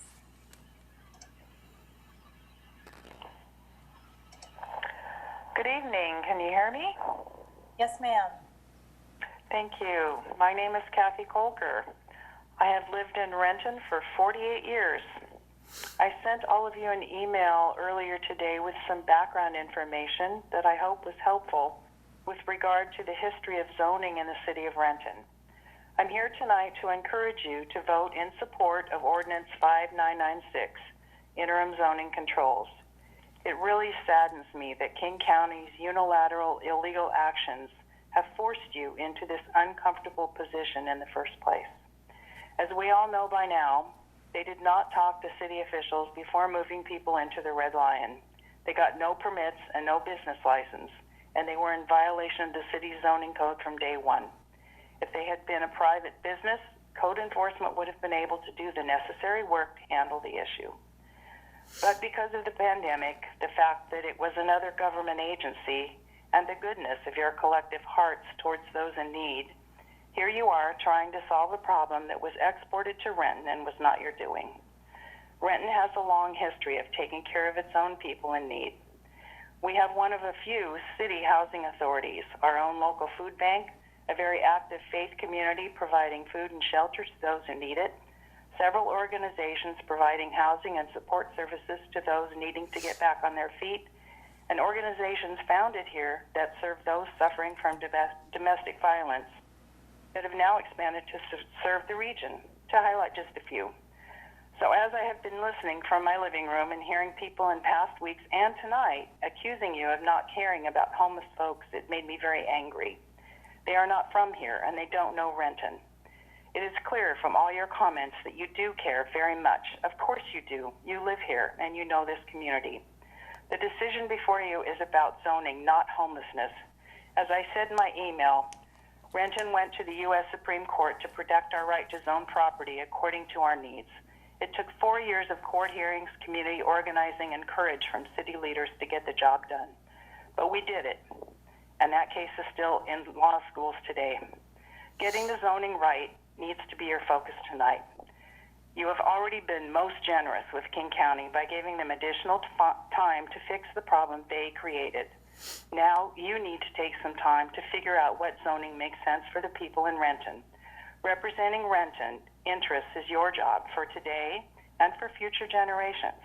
Please consider that and vote in the affirmative for this ordinance. Separately, the issue of how to serve the homeless population is a huge, multifaceted issue that needs study and thoughtful, separate consideration. That is not the issue before you tonight.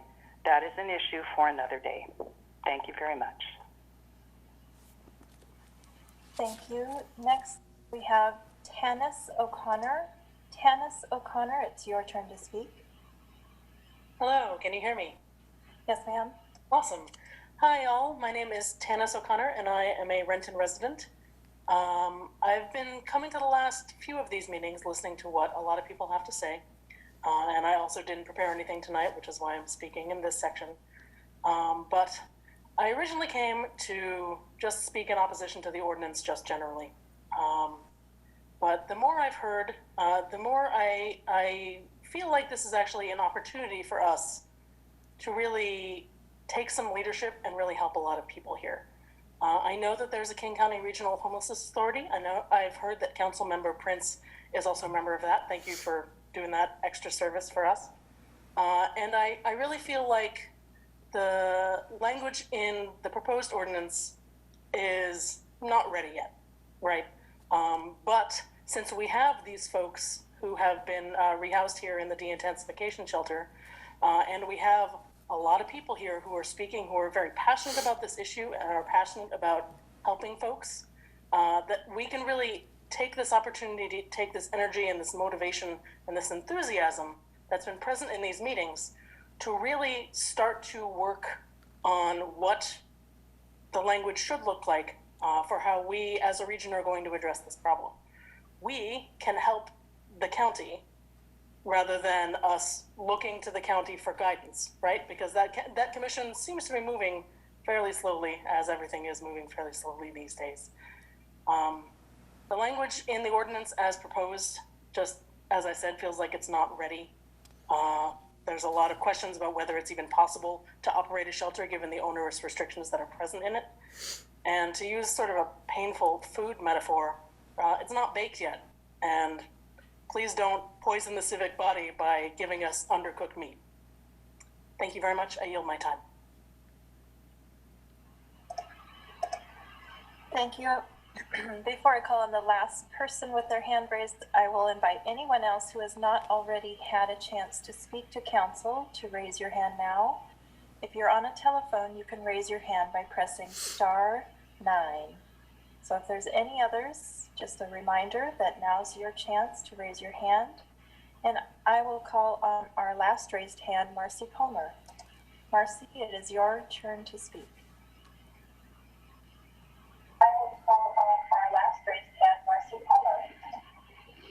Hi, you hear me? Yes, ma'am. Thank you. I'm calling to encourage you to vote for the ordinance. I think this ordinance is sensible and responsible, and it puts much needed guidelines in place for homeless shelters in Renton. It supports the best interest of Renton residents and businesses while having open discussions with King County.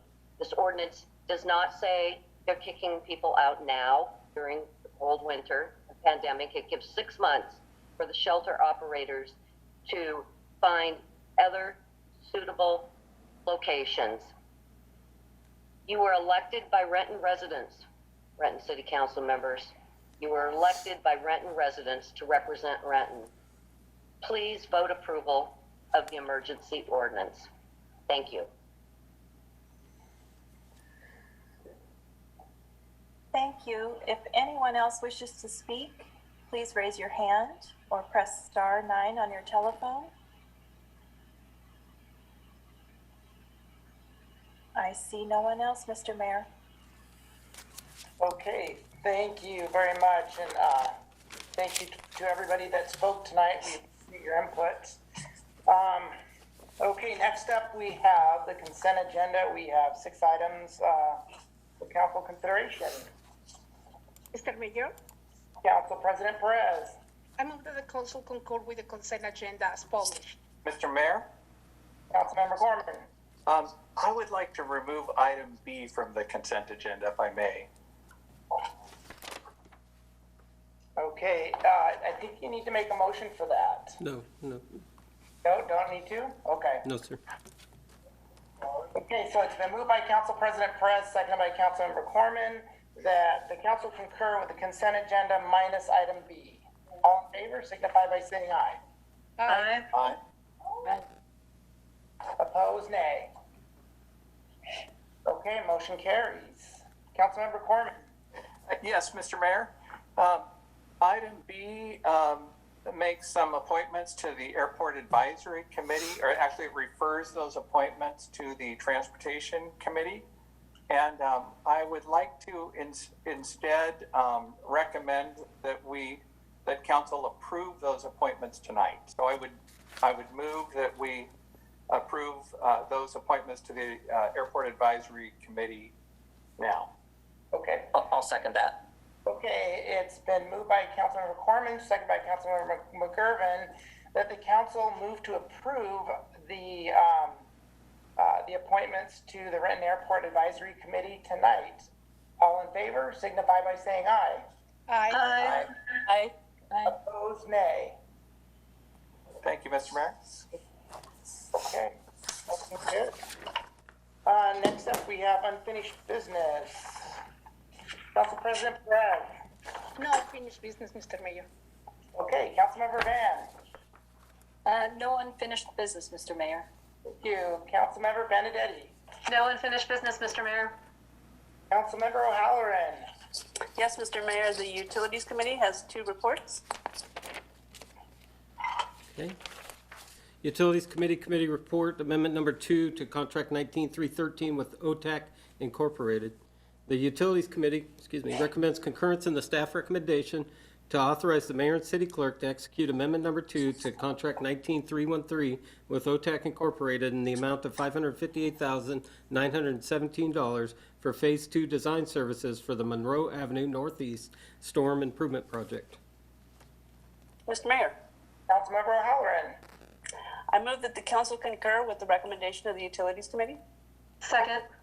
Okay, it's been moved by Councilmember O'Halloran, seconded by Councilmember Benedetti, that the council concur with the Utility Committee report. All in favor, signify by saying aye. Aye. Aye.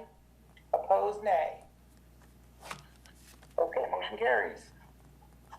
Okay, the next report is another contract amendment, this time with Osborne Consulting. The Utilities Committee recommends concurrence in the staff recommendation to authorize the mayor and city clerk to execute amendment number 1 to contract 19139 with Osborne Consulting Services Incorporated in the amount of $118,582 for design services for the Southeast 172nd Street and 125th Avenue Southeast Green Stormwater Infrastructure Design Project. Mr. Mayor, Councilmember O'Halloran. I move that the council concur with the recommendation of the Utilities Committee. Second. It's been moved by Councilmember O'Halloran, seconded by Councilmember Benedetti, that the council concur with the Utility Committee report. All in favor, signify by saying aye. Aye. Aye. Opposed, nay. Okay, motion carries. Next up, Councilmember McGurven. Yes, Mr. Mayor, the Transportation Committee has a committee report to present. Okay, Transportation Aviation Committee report, amendment number 620 to lease 93004 with BHC Incorporated. The Transportation Aviation Committee recommends concurrence in the staff recommendation to authorize the mayor and city clerk to execute amendment number 06-20 to lease agreement LAG 93004 with BHC Incorporated. The fiscal impact will result in an annual revenue of $33,998.62 with scheduled increases based on the Seattle-Tacoma Area Consumer Price Index Urban (CPIU) adjustments and an appraisal to determine the value of the 48,778.51 square foot parcel. Mr. Mayor, Councilman McGurven. I move that the council approve the Transportation Aviation Committee report. I second. Okay, it's been moved by Councilmember McGurven, seconded by Councilmember Corman, that the council concur with the Transportation and Aviation Committee report. All in favor, signify by saying aye. Aye. Aye. Opposed, nay. Okay, motion carries. Councilmember Prince. Yes, Mr. Mayor, the Finance Committee has committee reports. Okay, the first report from Finance Committee is vouchers. Approval of claims and payroll vouchers. The Finance Committee approves the following payments. 1, accounts payable. Total payment of $7,366,361.65 for a number of vouchers and payroll benefit withholding vouchers and 3 wire transfers. And then 2, payroll, total payment of $1,463,857.56 for payroll vouchers that include 559 direct deposits and 1 check. This is the November 1st through 15th pay period. And then number 3, municipal court vouchers totaling $4,237.08.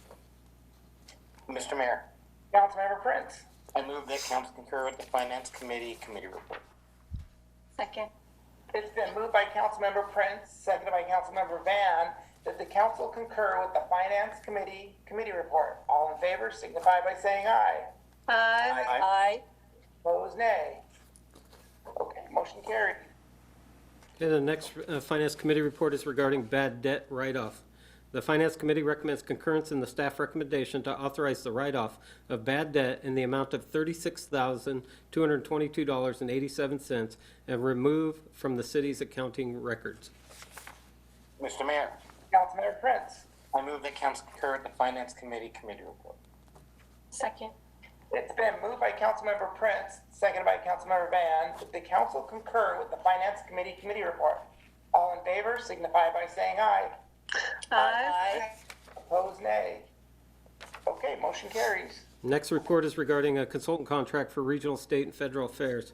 The Finance Committee recommends concurrence in the staff recommendation to approve the professional services contract agreement in the amount of $166,000 annually between the City of Renton and Outcomes by Levy LLC from January 1st, 2021 through December 31st, 2022.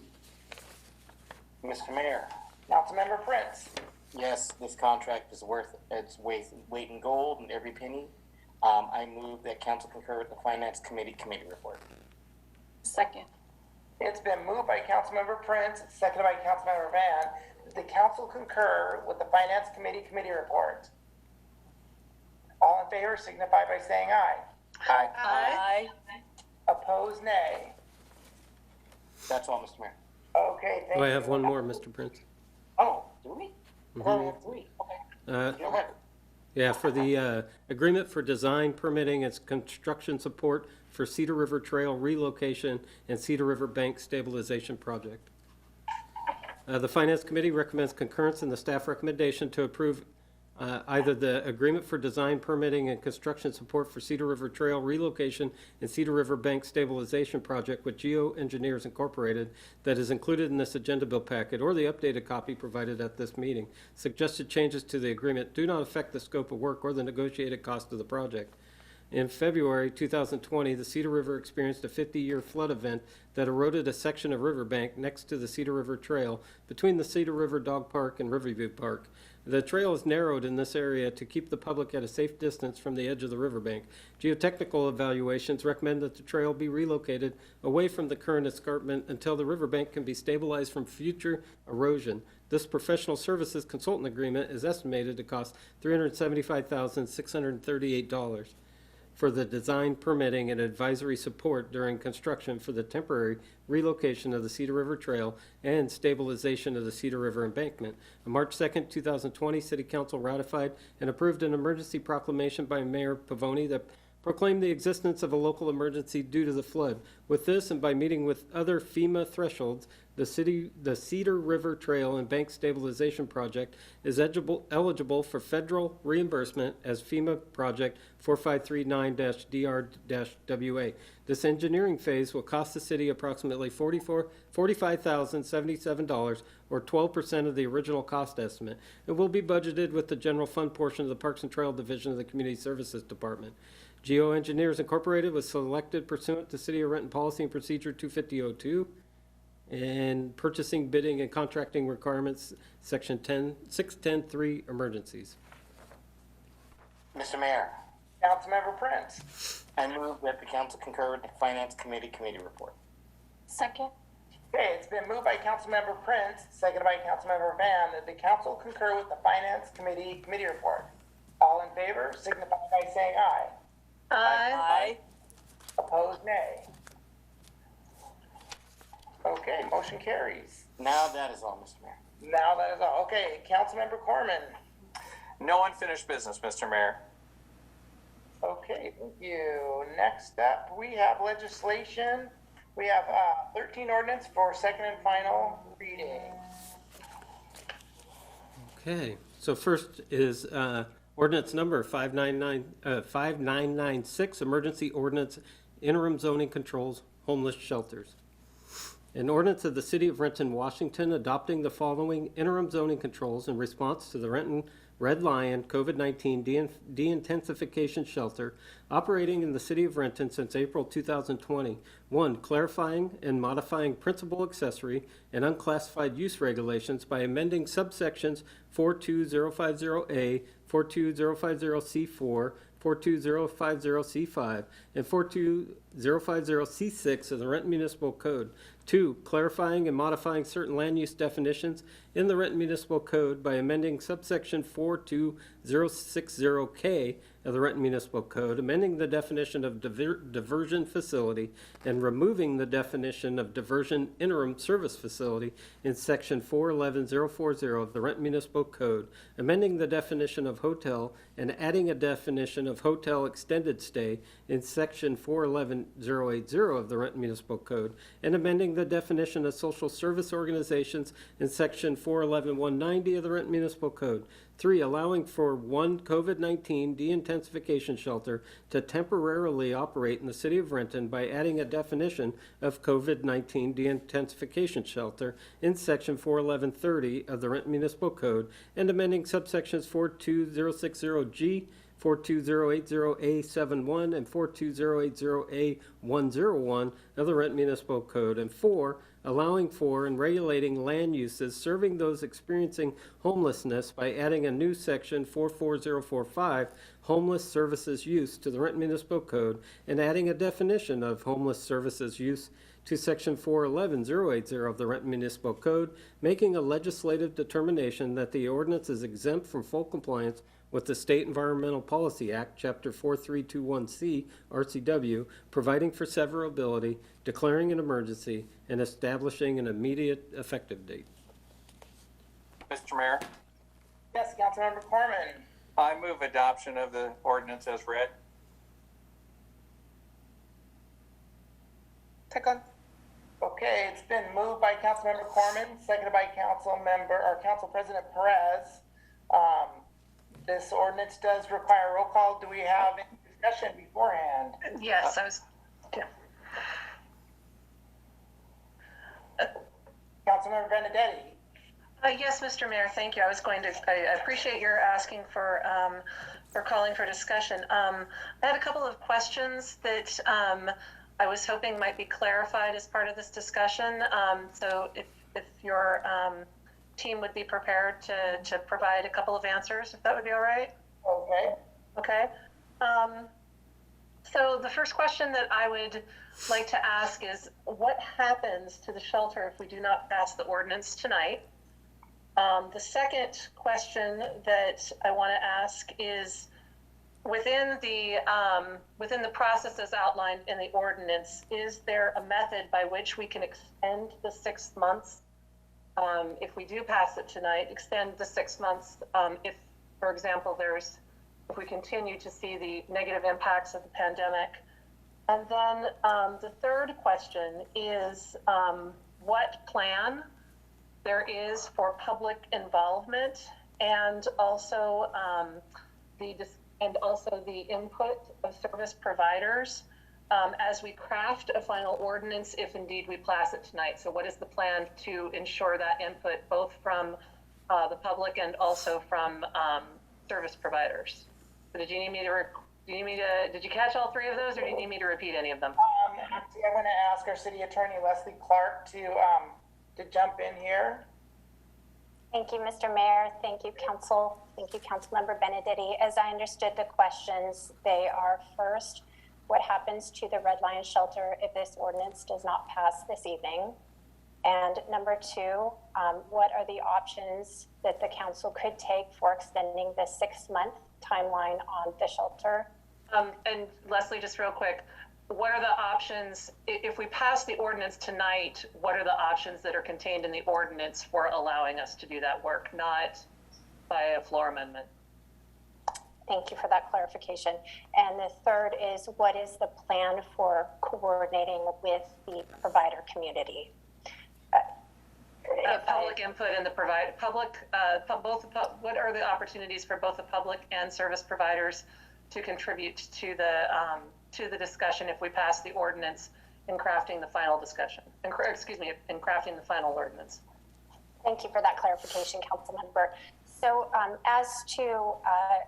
let me address what is present in the draft of the ordinance that is in the council's packet this evening. First, what happens to the shelter if the ordinance does not pass this evening? This ordinance is silent as to what would happen to the shelter. So this ordinance, in the version that was before the council, it does not address that issue. It may be that administration would like to address what might happen, but I can say that the ordinance itself does not expressly state what the consequence would be.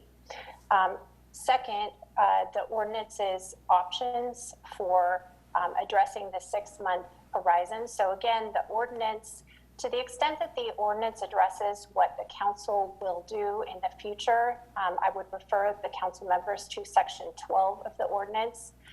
In the draft that is in the council's packet, Section 12 addresses what staff are directed to do after, if this ordinance were to pass, what staff is directed to do in the interim period in which this temporary legislation is in effect.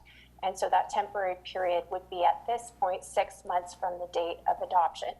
And so at Section 12, this draft of the ordinance would direct staff to further investigate the issues, certain specified issues surrounding, number one, the particular use of a COVID-19 de-intensification shelter, and number two, homeless services uses in general. And that leads me into my response about what the ordinance provides in terms of public input and public coordination, as well as coordination with the provider community. In Section 12, that is, again, where staff are directed to further investigate the issues. The ordinance itself does not specify with particularity how public input will be involved. However, it does specify that the public feedback is to be obtained through the regular public input process of developing an amendment to development regulations, which would include, for example, public hearing with the city's planning commission. So to the extent that that addresses the questions as to what the ordinance before the council provides and does not provide. Thank you very much, Leslie.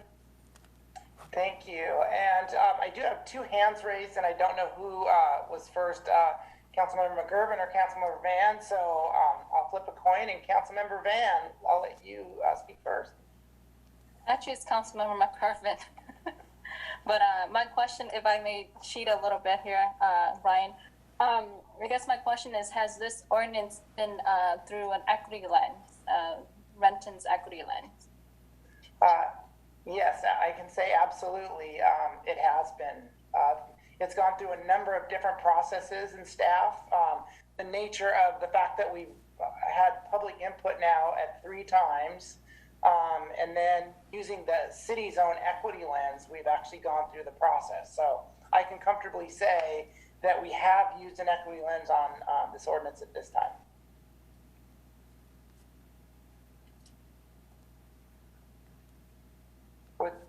Was there another question for you, Councilmember Van, or was that was the only one? Oh, I have more, but I'm going to let Councilmember McGurven speak.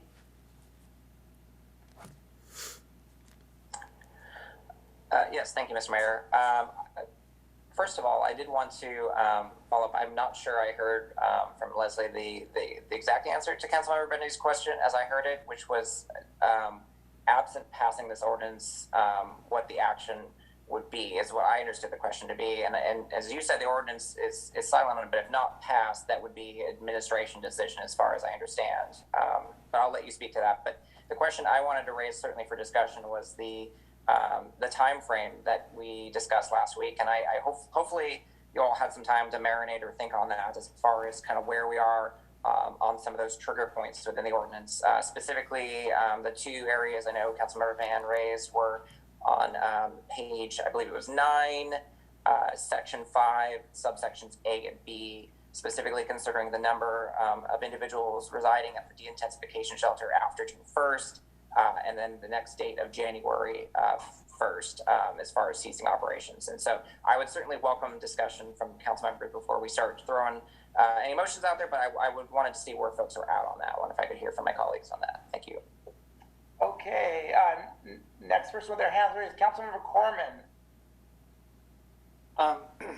Yeah, Mr. Mayor, I just wanted to, I mean, I guess I feel like Mr. McGurven's question should be answered. And as I'm thinking about how to address that, I will also say, though, that what I'd prepared in my thoughts was that I did want to say that relative to supporting this ordinance and having heard from the public tonight, one of the, first of all, many of the concerns that the public's raised, I think were very articulately addressed by by several of the other speakers, including Marvin Rossetti, who I thank for his comments, Mayor Kathy Kolker, who I think really covered the history of zoning and the legal requirements for zoning, Diane Dobson, who articulately covered aspects of it, and Council Member Marcy Palmer, who called in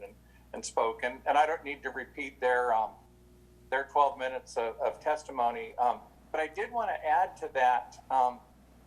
There seemed to be many people that were saying, by us doing this, it shows that we don't care about shelters or the people that are occupying the shelters. And I just wanted to point out that hospitals, senior homes, nursing homes, child daycares, schools, churches are all extremely important to this community.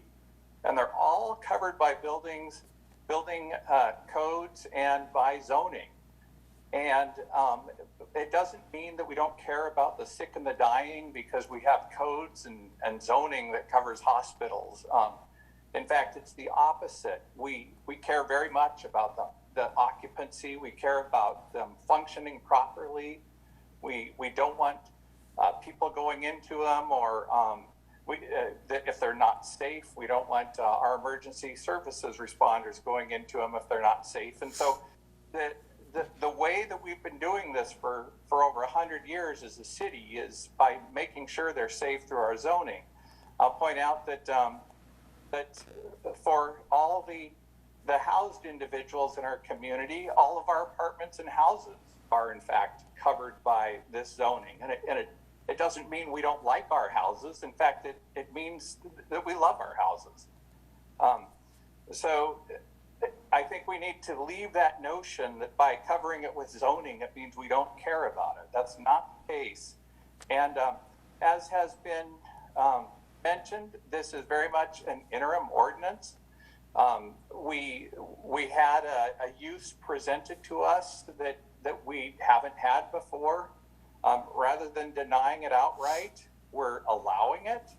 We're not kicking people out right now. So everybody that says we're kicking people out right now is mistaken. There's a time frame, and that actually, under certain circumstances, could be extended. This council has preserved the rights to do that.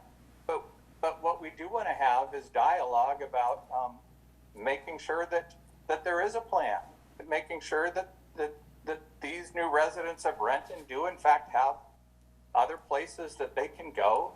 And the answer is not to just not talk about it for a year and a half. The answer is to actually have the dialogue, which this ordinance will encourage the dialogue to occur.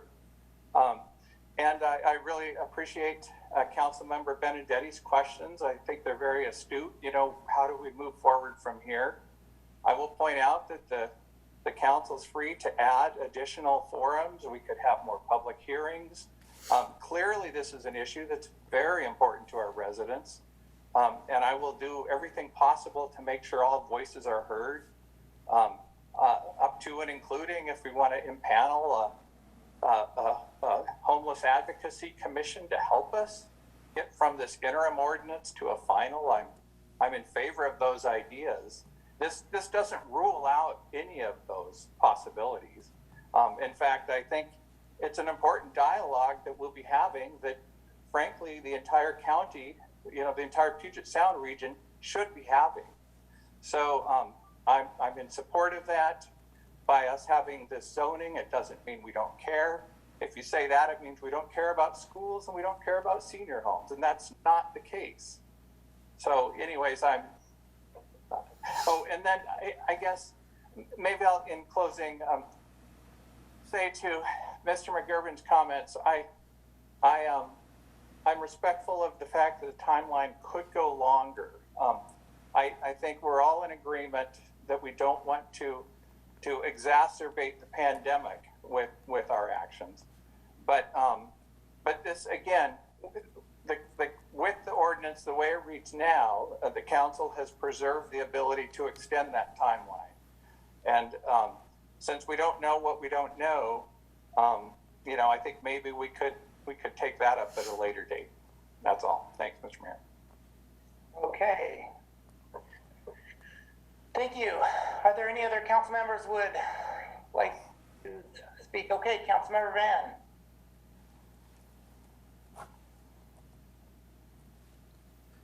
Yes, I guess I should listen to other council members before I comment. Other council members would like to answer Councilmember McGurven's?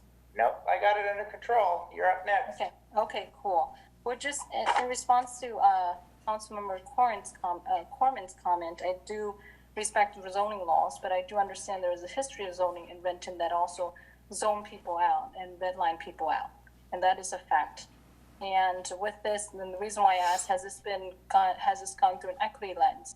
Is because it's important for us as an inclusive city as we are. We really want to make sure that, if it's an emergency that's not brought upon, emergency ordinance that's not brought upon, brought onto the dais that we don't know of, then I guess I can't comment, right? But because it is, then I think that's something that we who represent the people should also be intentional in and see that it is equitable.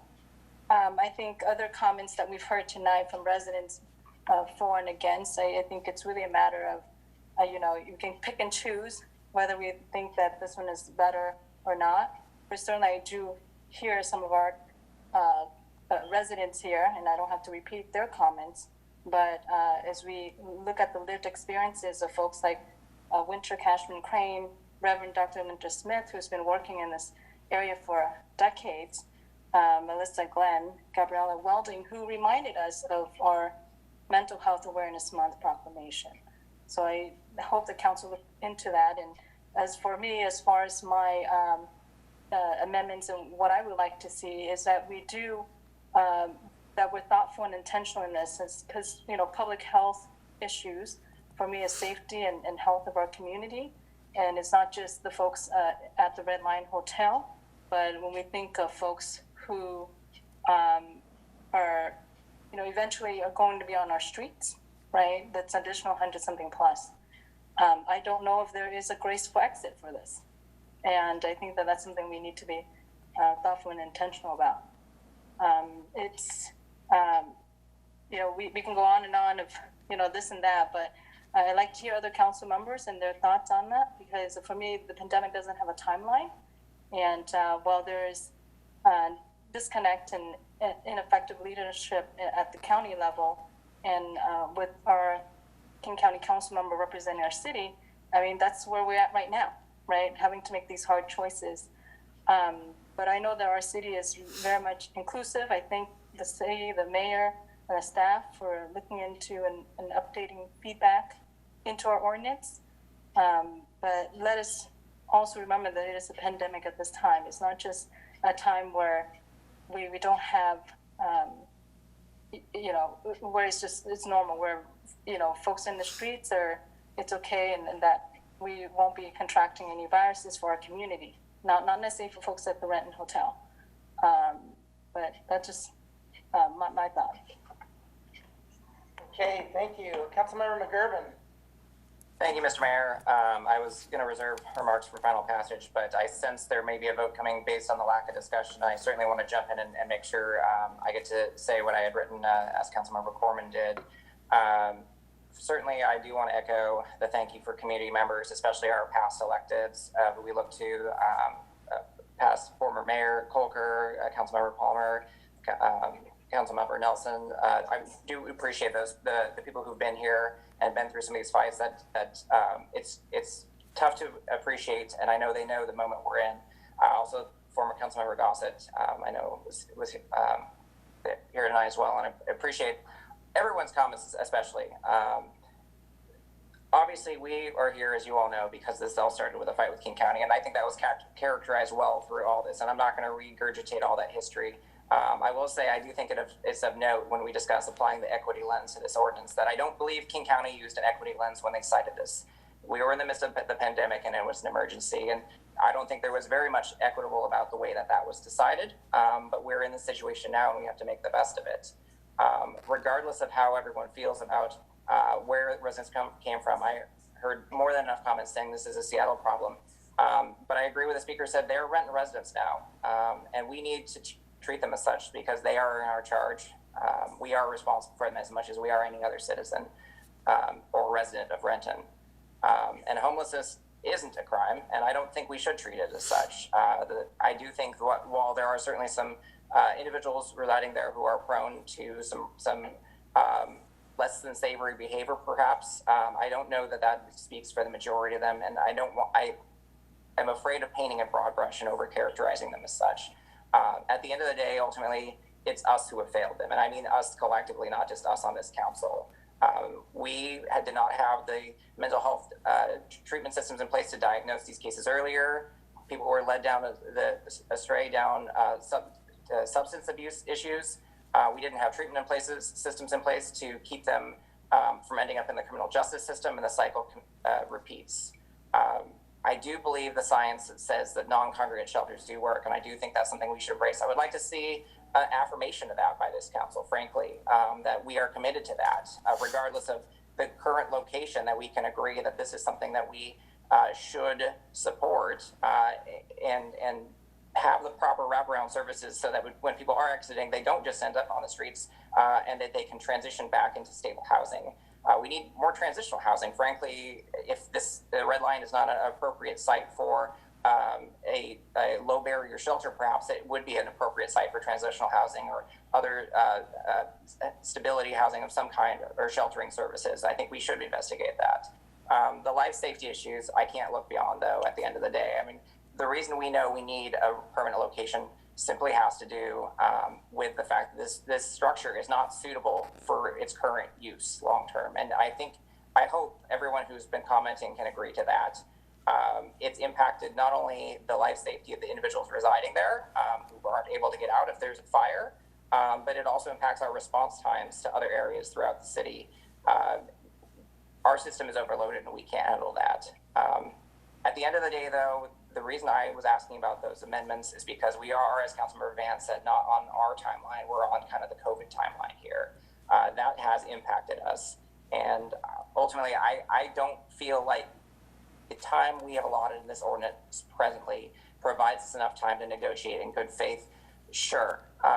There's been a lot of time leading up to that, to now, to have found a new location, but I'm looking at this as a fresh start. And I'm not confident that as things stand now, that provides enough time between when vaccines start going out and when the pandemic may end to find that. And sure, we can extend it, but I think that operating less under pressure would be better. I would hope we could do it sooner, frankly, given the life safety issues within the Red Line structure. I would also worry if we reduce occupancy by half immediately that we would be harming the owner of that building, because I don't think those other spaces could be rented out in a regular hotel use in that time. So I think those are reasons to consider those amendments potentially. Renton definitely should do more. I want to say that I do really appreciated the comments by Melissa Glenn suggesting that we have the advisory committee. It sounds like there's some agreement in place for those next steps that I've heard. I think we need a better plan for Renton. We don't have enough shelter beds right now. We don't have enough affordable housing, and we have inadequate treatment systems in place for mental illness and drug addiction. That's not something that's unique to Renton. But I think we do need to do more. We have this discussion during the budget with our human services funding. We haven't stepped up that amount. We do need to do more. We shouldn't be saying not in my backyard. We should be YIMBYs and say yes in my backyard. Let's find a way to get to there. I want to say I do appreciate and understand the legal battle we're in, and perhaps that necessitates action for some tonight. I do agree that an ordinance that does make an allowance for it in the short term may in fact be necessary. I would like to say that I do appreciate the administration for incorporating many community comments into this. And I, again, would say I think we can make it just a little bit better, but it is much improved from where it started from. I don't think it's that there's no good solutions to this problem. I just think there aren't any easy solutions to the problem. And we shouldn't be fighting about this. We should be working together to solve this problem. I appreciate the calls that were made by others to keep working together on this issue regardless of the outcome tonight. Should this ordinance pass tonight, nothing will change tomorrow. No one in the Red Line will be put out in the street. Businesses who have complained will not receive immediate relief, and nothing will happen for another 6 months. What happens between now and then is up to us. Thank you. Thank you. Do we have any more comments or questions or concerns? Oh, I see Angelina Benedetti. Councilmember Benedetti, you have your hand raised. Thank you. You can Are you unraising me now? Thank you very much. Councilmember McGurven, I really appreciate many of the comments that you've made and agree that if we pass this ordinance tonight, that is just where the work begins. Because like you, I do not believe that it is entirely there. I think that one of our commenters described it as not quite baked. I believe that it's going to be impossible for us to fully bake it in an emergency status. And what really needs to happen is that once we, or if we vote on this, or if we vote to pass this tonight, that the real work starts to try and find a solution to all of the problems that you articulated quite well there, Councilmember McGurven. We really do need to look for a way to yes and not no when it comes to our services, that we need to find a way to yes with multiple options for zoning. I think I will agree 100% with the commenters who said that the zoning in this ordinance as it stands is too restrictive.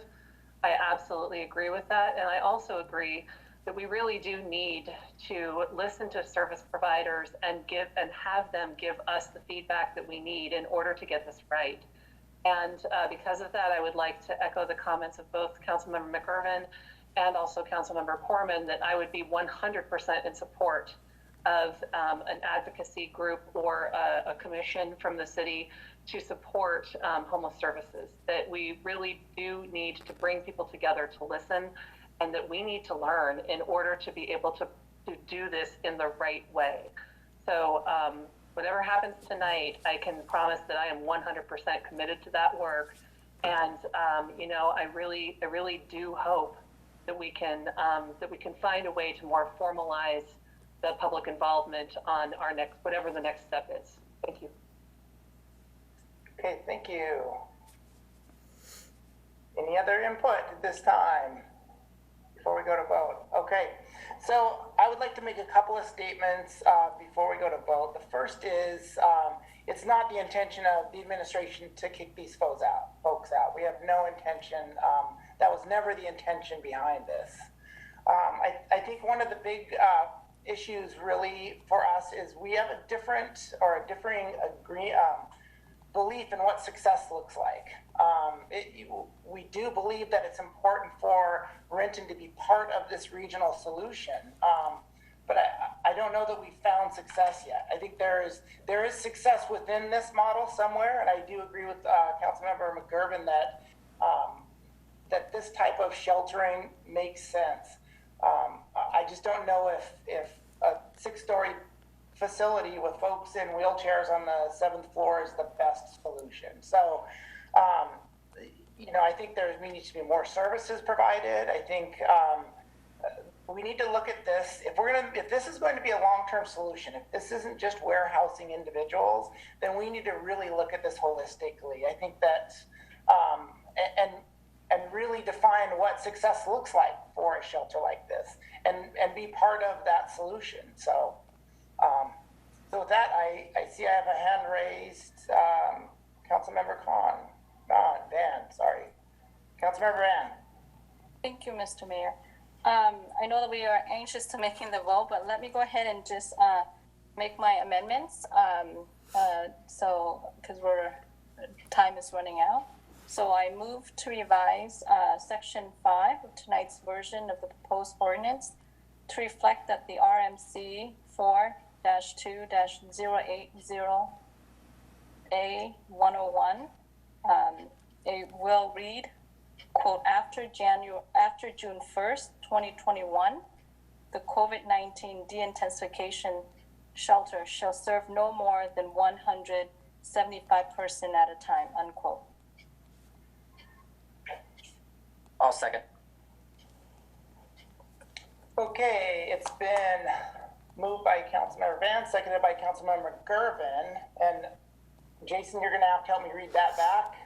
Move to revise Section 5, subsection 42080A101. Will read, after June 1st, 2021, the de-intensification shelter will serve no more than 175, and I didn't catch the last word, A person at a time. Unquote. persons at a time. And Mr. Mayor, for the sake of clarification, the subsection that is at issue, I believe, should have an A at the end. So the code section would be RMC 4-2-080.A.101.A. Thank you, Leslie. Okay. Would you like me to repeat the whole thing, sir? Yeah, would you do that, please? Okay, moved by Councilmember Van, seconded by Councilmember McIrvin. Move to revise Section 5 RMC 4-2-080.A.101.A will read, quote, after June 1st, 2021, the de-intensification shelter will serve no more than 175 persons at a time, unquote. Okay, any conversation before the vote? Mr. Mayor? Yes, Councilmember Prince. Councilmember Van, can you tell me how you came up with 175? Yeah, I think all the numbers that we look at as arbitrary numbers, right? But certainly we want a exit strategy and a transition process for DSC. Certainly it's a number that I have kind of just gathered from community and kind of really understanding that businesses can't, I don't want it to be as an anti-commerce kind of a thing. So certainly with what's happening at the hotel and the business, obviously they can't rent the other portion of the rooms out, but also to give time for us all to work together with King County and the folks that are going to be out in the streets, given the timeline, not tomorrow, but given the timeline of the pandemic, which I don't have a timeline. So I figured it was lessen the burden given having more time for communication. And so it would reduce it by 25, effectively. Well, they're at 2:30 is my understanding. You're right. Okay. No further questions, Mr. Mayor. Okay, any other comments or questions or concerns?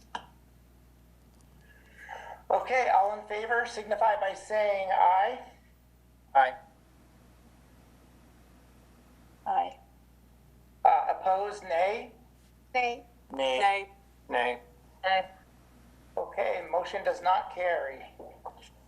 Okay, so we are on to the vote unless we have any other questions or concerns. Yes, Mr. Mayor, I have one more. Okay.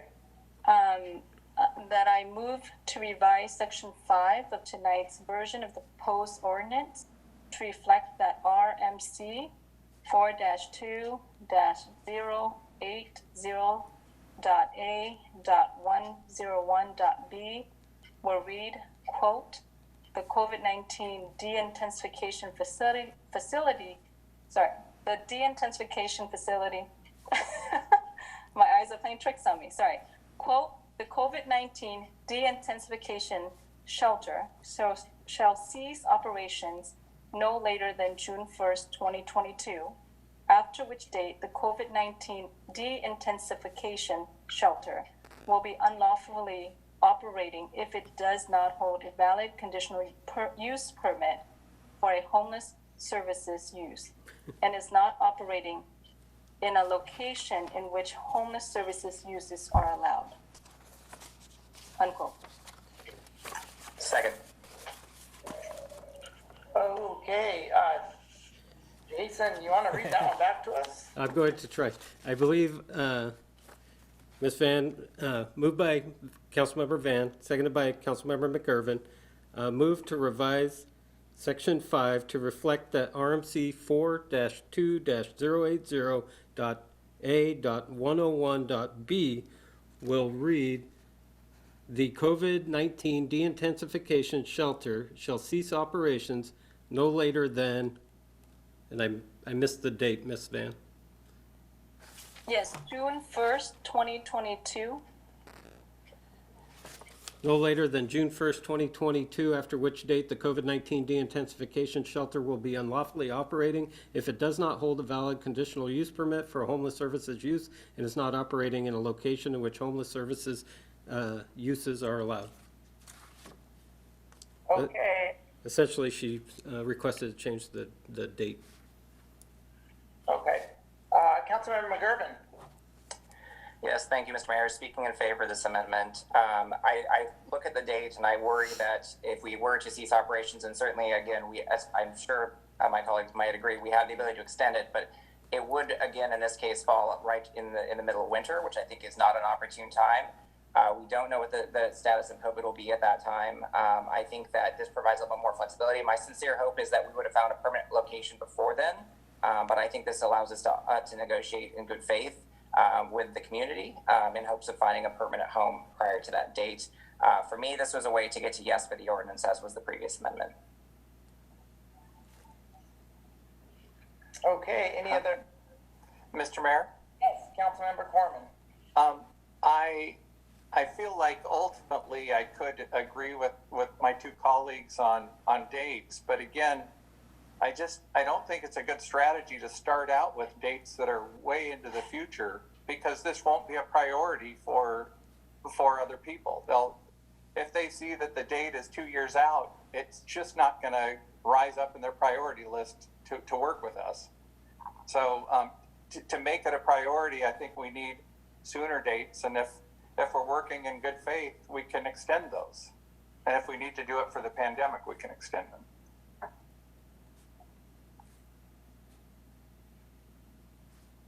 Okay. Any, Councilmember Van? Yeah, I actually beg to differ with Councilmember Corman's respectfully, that if in good faith that we would not, we would invite conversation, and certainly it is in good faith that community members have spoken as well regarding to it and the time frame. So just getting us to yes with all of our community members, right? Those have testified today and as well as previously as well. Mr. Mayor?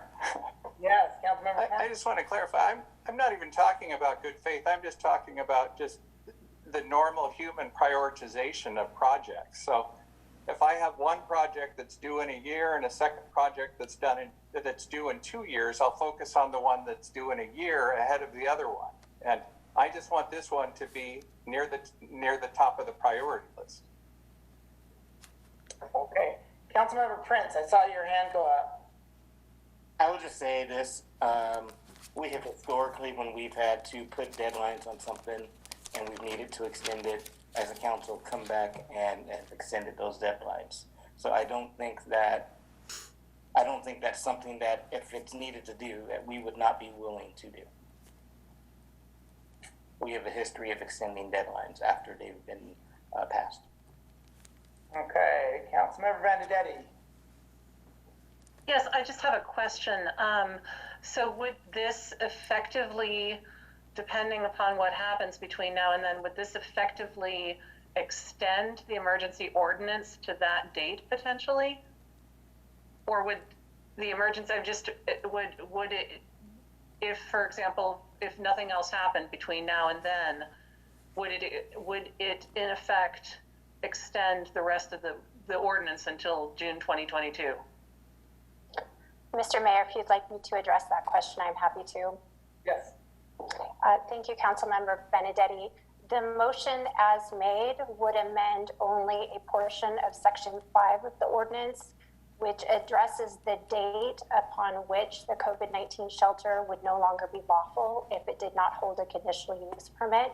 A separate section of the ordinance establishes the duration of the ordinance, which is 6 months pursuant to state law for emergency ordinances. Okay, understood. So this, if the emergency ordinance is only for 6 months, then extending a date that far out only is tied to the emergency ordinance. Is that correct? That is correct. So if we wished to extend the date, just want to follow the logic model here. If we wish to extend the date in some sort of permanent way, that would need to happen in something not an emergency ordinance. That is also correct. Yes, that is what is envisioned as a part of the further legislation that is anticipated to follow if this ordinance is passed this evening. Thank you, Leslie.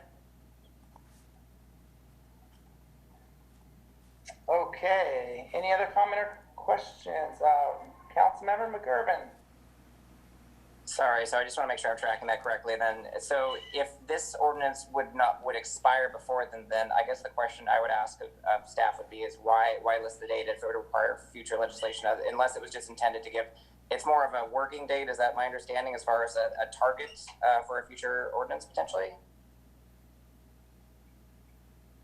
Mr. May, if you'd like me to address that again. Thank you, Councilmember McGurven. The answer is actually requires is legally nuanced, may I say, and so the ordinance itself would remain in effect for 6 months in the form that it is adopted tonight, if it is adopted. An emergency ordinance such as the one before the council can be extended by the council for periods of 6 months to a limit. And so that's how the dates might be reconciled as the council goes forward.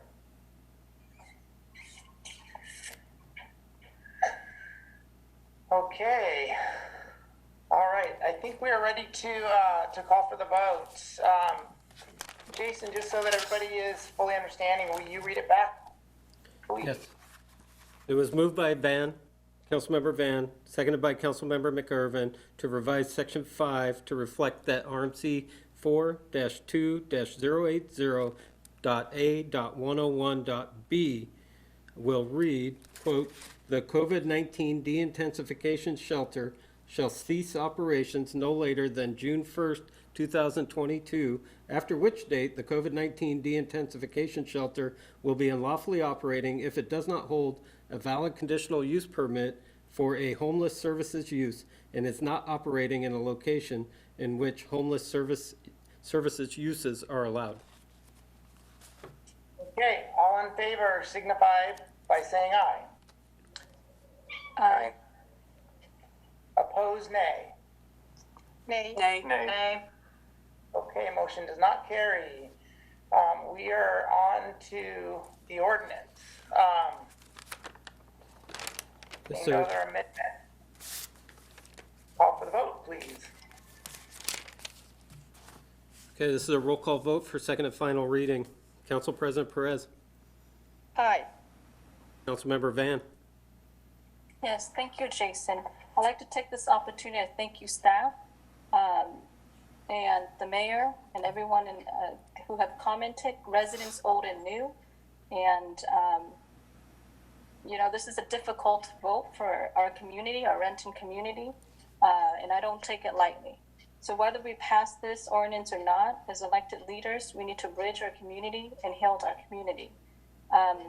It is never my way or the highway, as our Renton is an inclusive and equitable community. Homelessness is a regional issue that Renton needs to continue to be partners in change with King County. I understand the shortcomings of DSC programs, support and funding, and King County's lack of leadership to work with us, and King County council members to represent our city. But we ourselves have shortcomings. Like this past year, I learned that we have not increased our human services funding for 8 years, although our population has been growing. And we haven't taken on the homeless task force or advisory when community had asked of us in the past. And recently, as we all as council have voted to opt out to work with King County regarding to affordable housing tax.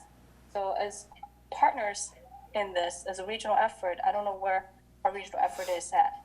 So as I cast my vote, I know we're at this crossroad, but it means for the community that we've heard that, my vote is vote no to not pass. Thank you. Councilmember Benedetti. This is a tough one for me because I don't believe that the ordinance as it is where I would personally want it to be. And I also believe that we do have a path forward to try and get it into a better place. And so I will vote yes. Thank you. Councilmember O'Halloran, Aye. Councilmember McIrvin, No. Councilmember Prince, Aye. Councilmember Corman. Aye. Roll call, Mr. Mayor, 5 ayes, 2 noes. Okay, thank you, Jason. Motion carries. Okay, thank you. 1 second, I will get the other 12 ordinances ready. All right, ordinance number 5998.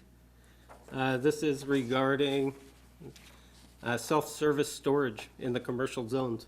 An ordinance of the City of Renton, Washington, amending self-storage standards in subsections 42060M, 42080A17, 42080A22, and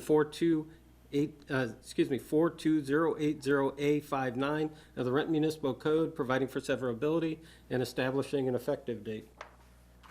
Mr. Mayor, Yes, Councilmember Corman. I move adoption of the ordinance as read. Second.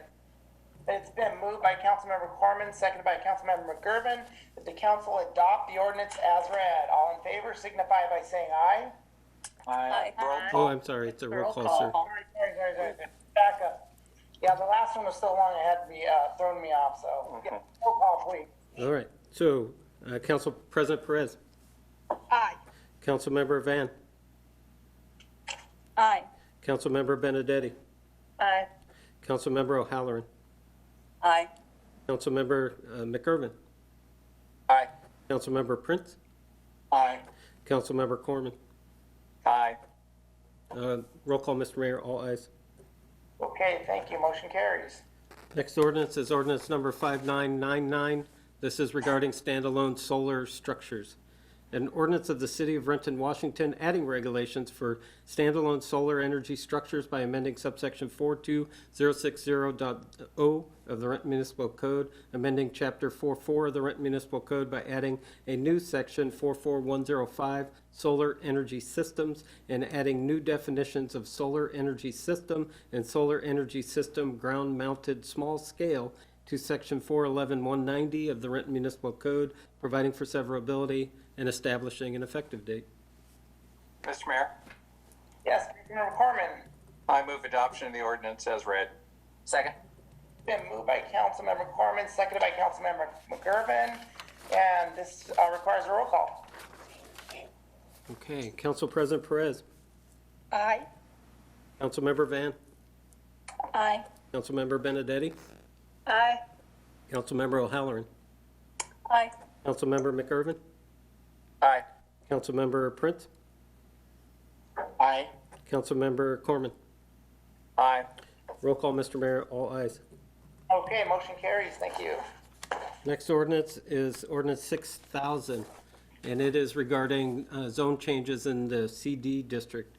An ordinance of the City of Renton, Washington, updating regulations for the center to downtown CD zone by amending subsections 42060.L, 42080.A3, 42080.A6, and 42120B, and the definition of dwelling attached in section 41140 of the Renton Municipal Code, providing for severability and establishing an effective date. Mr. Mayor, Councilmember Corman. I move adoption of the ordinance as read. Second. Okay, it's been moved by Councilmember Corman, seconded by Councilmember McGurven, that the ordinance be adopted as read. This requires a roll call. Council President Perez, Aye. Councilmember Van, Aye. Councilmember Benedetti, Aye. Councilmember O'Halloran, Aye. Councilmember McIrvin, Aye. Councilmember Prince, Aye. Councilmember Corman. Aye. Roll call, Mr. Mayor, all ayes. Okay, motion carries. Thank you. Okay, the next ordinance is ordinance 6001 regarding vesting regulations. An ordinance of the City of Renton, Washington, amending section 41045 of the Renton Municipal Code by renaming the section from vesting to vesting regulations, eliminating shoreline development permits and conditional use permits from the list of applications that vest at complete application, clarifying duration of vesting, providing for severability, and establishing an effective date. Mr. Mayor, Councilmember Corman. I move adoption of the ordinance as read. Second. It's been moved by Councilmember Corman, seconded by Councilmember McGurven. This ordinance be adopted as read. This requires a roll call. Council President Perez. Aye. Councilmember Van. Aye. Councilmember Benedetti. Oh, sorry, aye. Thank you. Councilmember O'Halloran. Aye. Councilmember McGurven. Aye. Councilmember Prince. Aye. Councilmember Corman. Aye. Roll call, Mr. Mayor. All ayes. Okay, motion carries. Thank you. Okay, next ordinance is ordinance number 6002 regarding accessory dwelling units. An ordinance of the City of Renton, Washington, revising accessory dwelling unit ADU regulations by amending subsections 42110C, 42110E, and 42116B2 of the Renton Municipal Code, providing for severability and establishing an effective date. Mr. Mayor, Councilmember Corman. I would like to point out on this evening when we've been talking about what we can do to help our homeless residents, that this particular ordinance is a very, very progressive way to encourage accessory dwelling units to be built throughout our city. It waives building fees, it waives hookup charges, it actually provides free designs for ADUs as small as like 400 or 500 square feet.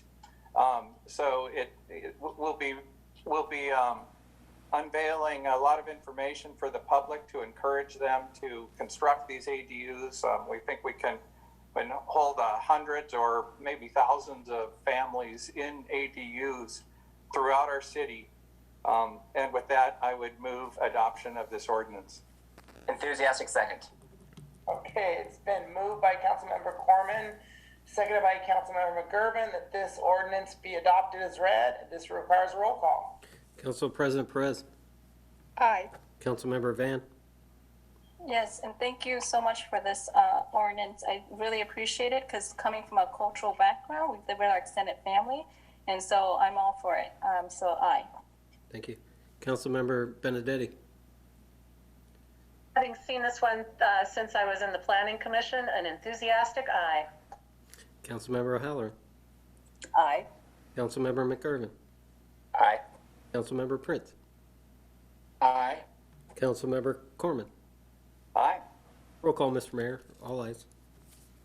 All right, motion carries. Thank you, Jason. Okay, the next ordinance is ordinance number 6003 regarding the SEPA appeal process. An ordinance of the City of Renton, Washington, amending subsection 49070R of the Renton Municipal Code relating to State Environmental Policy Act, SEPA appeals process, providing for severability, and establishing an effective date. Mr. Mayor, Councilmember Corman. I move adoption of the ordinance as read. Second. Okay, it's been moved by Councilmember Corman, seconded by Councilmember McGurven, that the ordinance be adopted as read. This requires a roll call. Council President Perez. Aye. Councilmember Van. Aye. Councilmember Benedetti. Aye. Councilmember O'Halloran. Aye. Councilmember McGurven. Aye. Councilmember Prince. Aye. And Councilmember Corman. Aye. Roll call, Mr. Mayor. All ayes. Okay, motion carries. Thank you. Okay, next ordinance is ordinance number 6004 regarding other government uses. An ordinance of the City of Renton, Washington, revising regulations relating to government facilities by amending subsection 42060G of the Renton Municipal Code, amending the definition of government facilities other in section 41170 of the Renton Municipal Code, and adding new definitions of government maintenance facilities other and government office other to section 41170 of the Renton Municipal Code, providing for severability and establishing an effective date. Mr. Mayor, Councilmember Corman. I move adoption of the ordinance as read. Second. Been moved by Councilmember Corman, seconded by Councilmember McGurven, that this adoption, or this ordinance be adopted as read. This requires a roll call. Oop, Council President Perez. Aye. Councilmember Van. Aye. Councilmember Benedetti. Aye. Councilmember O'Halloran. Aye. Councilmember McGurven. Aye. Councilmember Prince. Aye. Councilmember Corman. Aye. Roll call, Mr. Mayor, all ayes. Okay, motion carries. All right, the next ordinance is ordinance 6005, and this is regarding comprehensive plan amendments. An ordinance of the City of Renton, Washington, adopting the 2020 amendments to the city's 2015 comprehensive plan, maps, and data in conjunction therewith, and establishing an effective date. Mr. Mayor, Councilmember Corman. I move adoption of the ordinance as read. Second. Okay, it's been moved by Councilmember Corman, seconded by Councilmember McGurven, that this ordinance be adopted as read. This requires a roll call. Okay, Council President Perez. Aye. Councilmember Van. Aye. Councilmember Benedetti. Aye. Councilmember O'Halloran. Aye. Councilmember McGurven. Aye. Councilmember Prince. Aye. Councilmember Corman. Aye. Roll call, Mr. Mayor, all ayes. Okay, motion carries. Thank you. Okay, next one is ordinance number 6006. This is regarding, let's see, 19M01 900 Linda Avenue rezone. An ordinance of the City of Renton, Washington, changing the zoning classification of one parcel, King County parcel number 1923059047, within the City of Renton from industrial medium, IM, to commercial arterial, CA. This is CPA 2019 M01 and establishing an effective date. Mr. Mayor, Councilmember Corman. I move adoption of the ordinance as read. Second.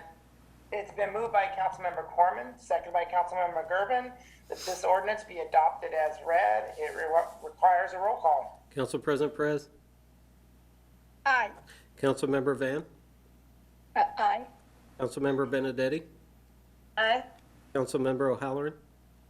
Aye. Councilmember McGurven. Aye. Councilmember Prince. Aye. I heard you, okay. And Councilmember Corman, there you Aye. are. Roll call, Mr. Mayor, all ayes. Okay, motion carries. Thank you. Okay, the next ordinance, 6007. This is also a comp plan amendment, 19M02, zoning and land use reconciliation. An ordinance of the City of Renton, Washington, changing the zoning classification of 14 parcels within the City of Renton and establishing an effective date. Mr. Mayor, Councilmember Corman. I move adoption of the ordinance as read. Second. It's been moved by Councilmember Corman, seconded by Councilmember McGurven, that the ordinance be adopted as read. This requires a roll call. Council President Perez. Aye. Councilmember Van. Aye. Councilmember Benedetti. Aye. Councilmember O'Halloran. Aye. Councilmember McGurven. Aye. Councilmember Prince. Aye. And Councilmember Corman. Aye. Roll call, Mr. Mayor, all ayes.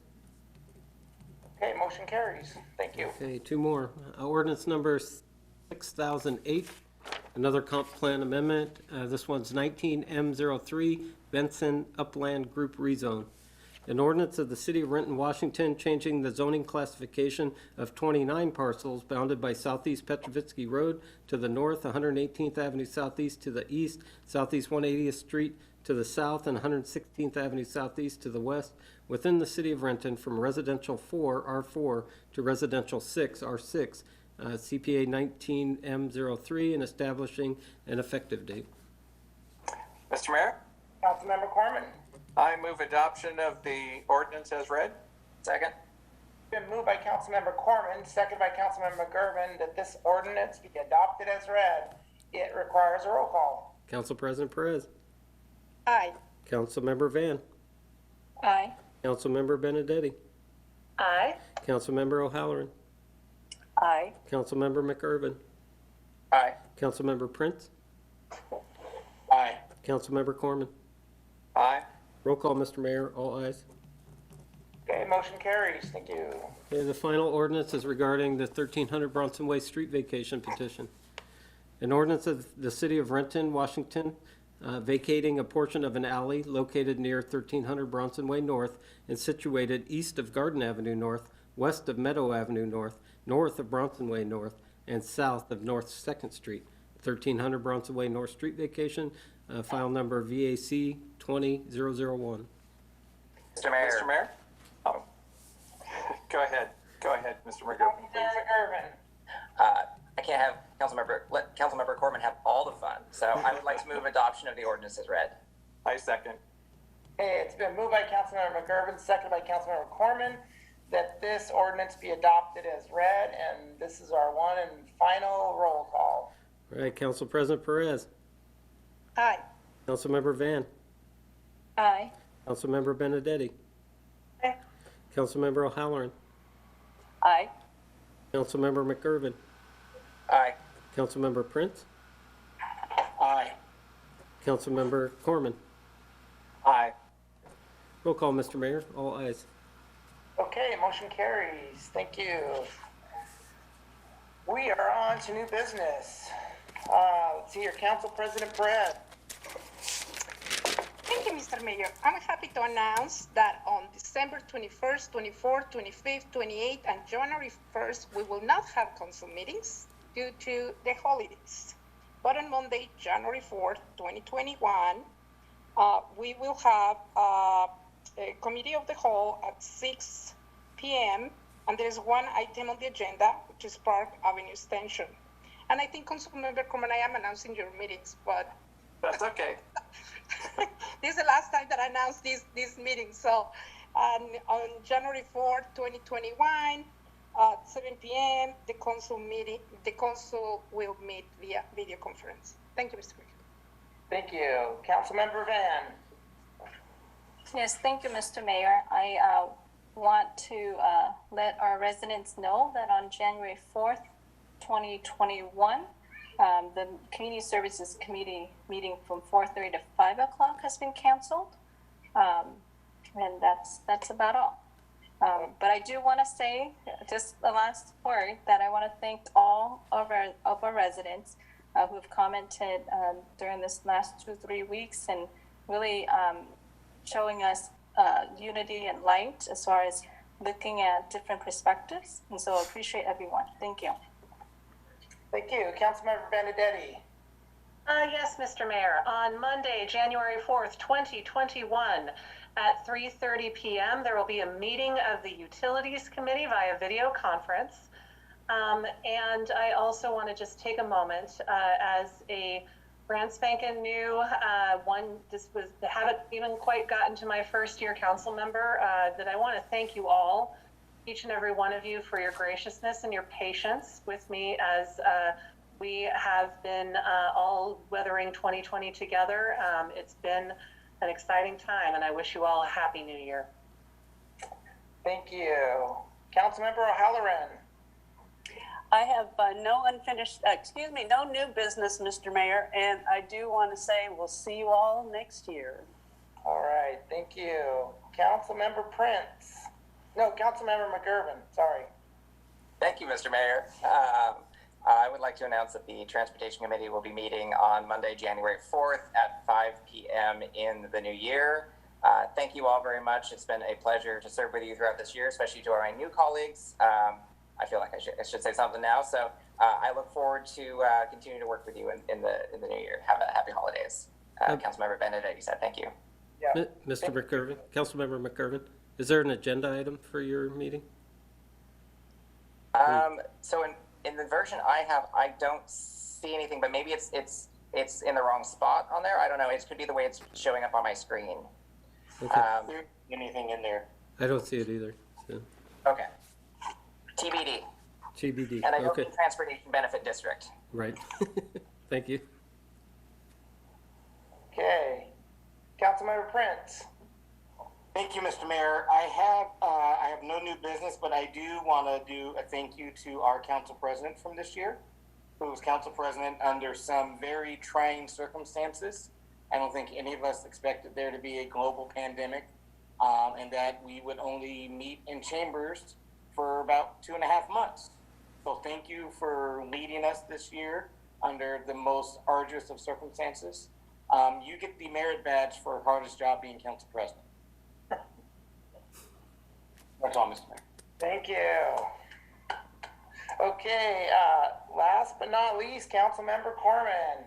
Yes, Mr. Mayor, I thank all my colleagues, and I thank Councilmember Prince for setting up what I really want to do a special acknowledgement for Ruth's really incredible council leadership during this year. At this time of year, we'll frequently give a thank you to the outgoing council president, but just as Councilmember Prince was alluding to, I thought that this particular time, it called for more than just sort of a standard thank you. Ruth really stepped up. I think one of the finest decisions we made in 2019 was selecting Ruth to be our council president in 2020. As Councilmember Prince pointed out, it was far and away the hardest year, probably it was in my memory. And I think arguably maybe one of the hardest years ever for the city of Renton. Perhaps World War II and the Great Depression compared, although our city was only about 10,000 residents back then. So really, there's been nothing on record like what we've gone through this year. It required extraordinary leadership to get our city through it.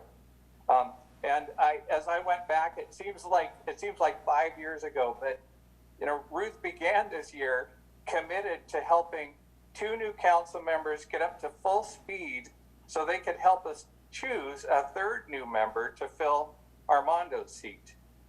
And after we unanimously selected Angelina Benedetti, Ruth helped all 3 of them swiftly become very, very valuable contributing members of our council. Then, as Ed reminds us, the pandemic hit, brought grief upon our population, and it also destroyed our economy. Ruth acted really quickly to get us into online public meetings to protect our health and protect the health of everybody at City Hall. And she began immediately talking about emergency budget adjustments that we were going to have to make. We then found ourselves in the midst of a social justice movement that called for us to address systematic injustice that it was built into all levels of our society. And Ruth energetically stepped up to leading the council through very important discussions to ensure that we address all of these issues now and as we go forward into the future. We found ourselves having to make, as the economy sunk further, incredible budget revisions and also personnel changes. We had started out the year not only with the new mayor and new council members, but just about all of the city's senior executives had moved on because of retirements. And then during 2020, we actually lost our fire chief, and she sits on the fire board as the co-chair. We lost our police chief, and we lost our chief administrative officer. So then Armando had lost a key support, and I know he was also leaning on Ruth. She led the council work as we continued to try and backfill the holes in our leadership team. And then she helped us complete a balanced 2021 budget, even though we were really faced with some draconian cuts. But it's going to work for us. It's going to carry the city through. Near the end of the year, of all things, we found out that the council liaison, which is our one and only direct staff position, was going to retire, a well-deserved retirement after 23 years of really making sure that our council works. And Ruth did an incredible job of working on stepping up to finding a good backfill for us. So I just want to remind people, actually this is just touching on the challenges. So she's faced all of these with creativity, brilliance, and grace. And at every step, she made sure that all of the council members were equally involved in the decision. And she made sure that all of our concerns were addressed. Council is supposed to be a part-time job, but I happen to know that Ruth was probably working about 80-hour weeks during some of this time, if not all of this time. Anytime I called, whether it was 7 in the morning or 11 p.m., she would pick up the phone either immediately, or if she didn't, it was because she was at a meeting, taking care of city business. So we could not have had a more conscientious or harder worker carrying us through this year. And I feel like I've only touched on the challenges that she's faced and how hard she's worked for us. But as I say, I think the smartest thing we did in 2019 was choose her as our council president for what was to be an unprecedented year. And I feel she's earned the gratitude. I know she's earned the gratitude of this council and the gratitude of the entire city for helping us get through this. So thank you, Ruth, for that. And I will say that we know that even though it looks like you're sitting at City Hall, you're not at City Hall, you're actually at home, and your husband has a present for you from the council. Thank you so much. I don't know how you managed to hide it from me, but thank you so much. It has been a real pleasure to work with all of you. Thank you. Thank you very much. Thanks. Well, as you can imagine, it was a lot of Julia. So. Yes. And Armando, if I may, while I still have the floor, I also want to say thank you to the whole council for powering through a difficult year. I really appreciated each and every one of you. The new council members, I'm so impressed with how fast you got up to speed. And then Armando, I want to thank you. It's been a very, very big, challenging year for you as well, but you've really stepped up. You act like you've been in that role for a long time, and it's easy to forget that this is your first year as well. You're doing a very adept job, so thank you for that. Thank you. I feel like I've been in this role for a long time. So thank you for that, Rand. Yeah, I want to thank Ruth for this year also. I think that I couldn't have had a better council president to work with. We've butted heads in the past, but I really think that's made our relationship stronger. And it's I like the fact that she doesn't soft sell things to me. You always know where you stand with Ruth, and I appreciate that about her. So it was very enjoyable. And somebody asked me about a week ago, will Ruth be more quiet now that she's not council president? And I'm like, no, this is tame Ruth. She's acting professional because she is the council president. So I look forward to her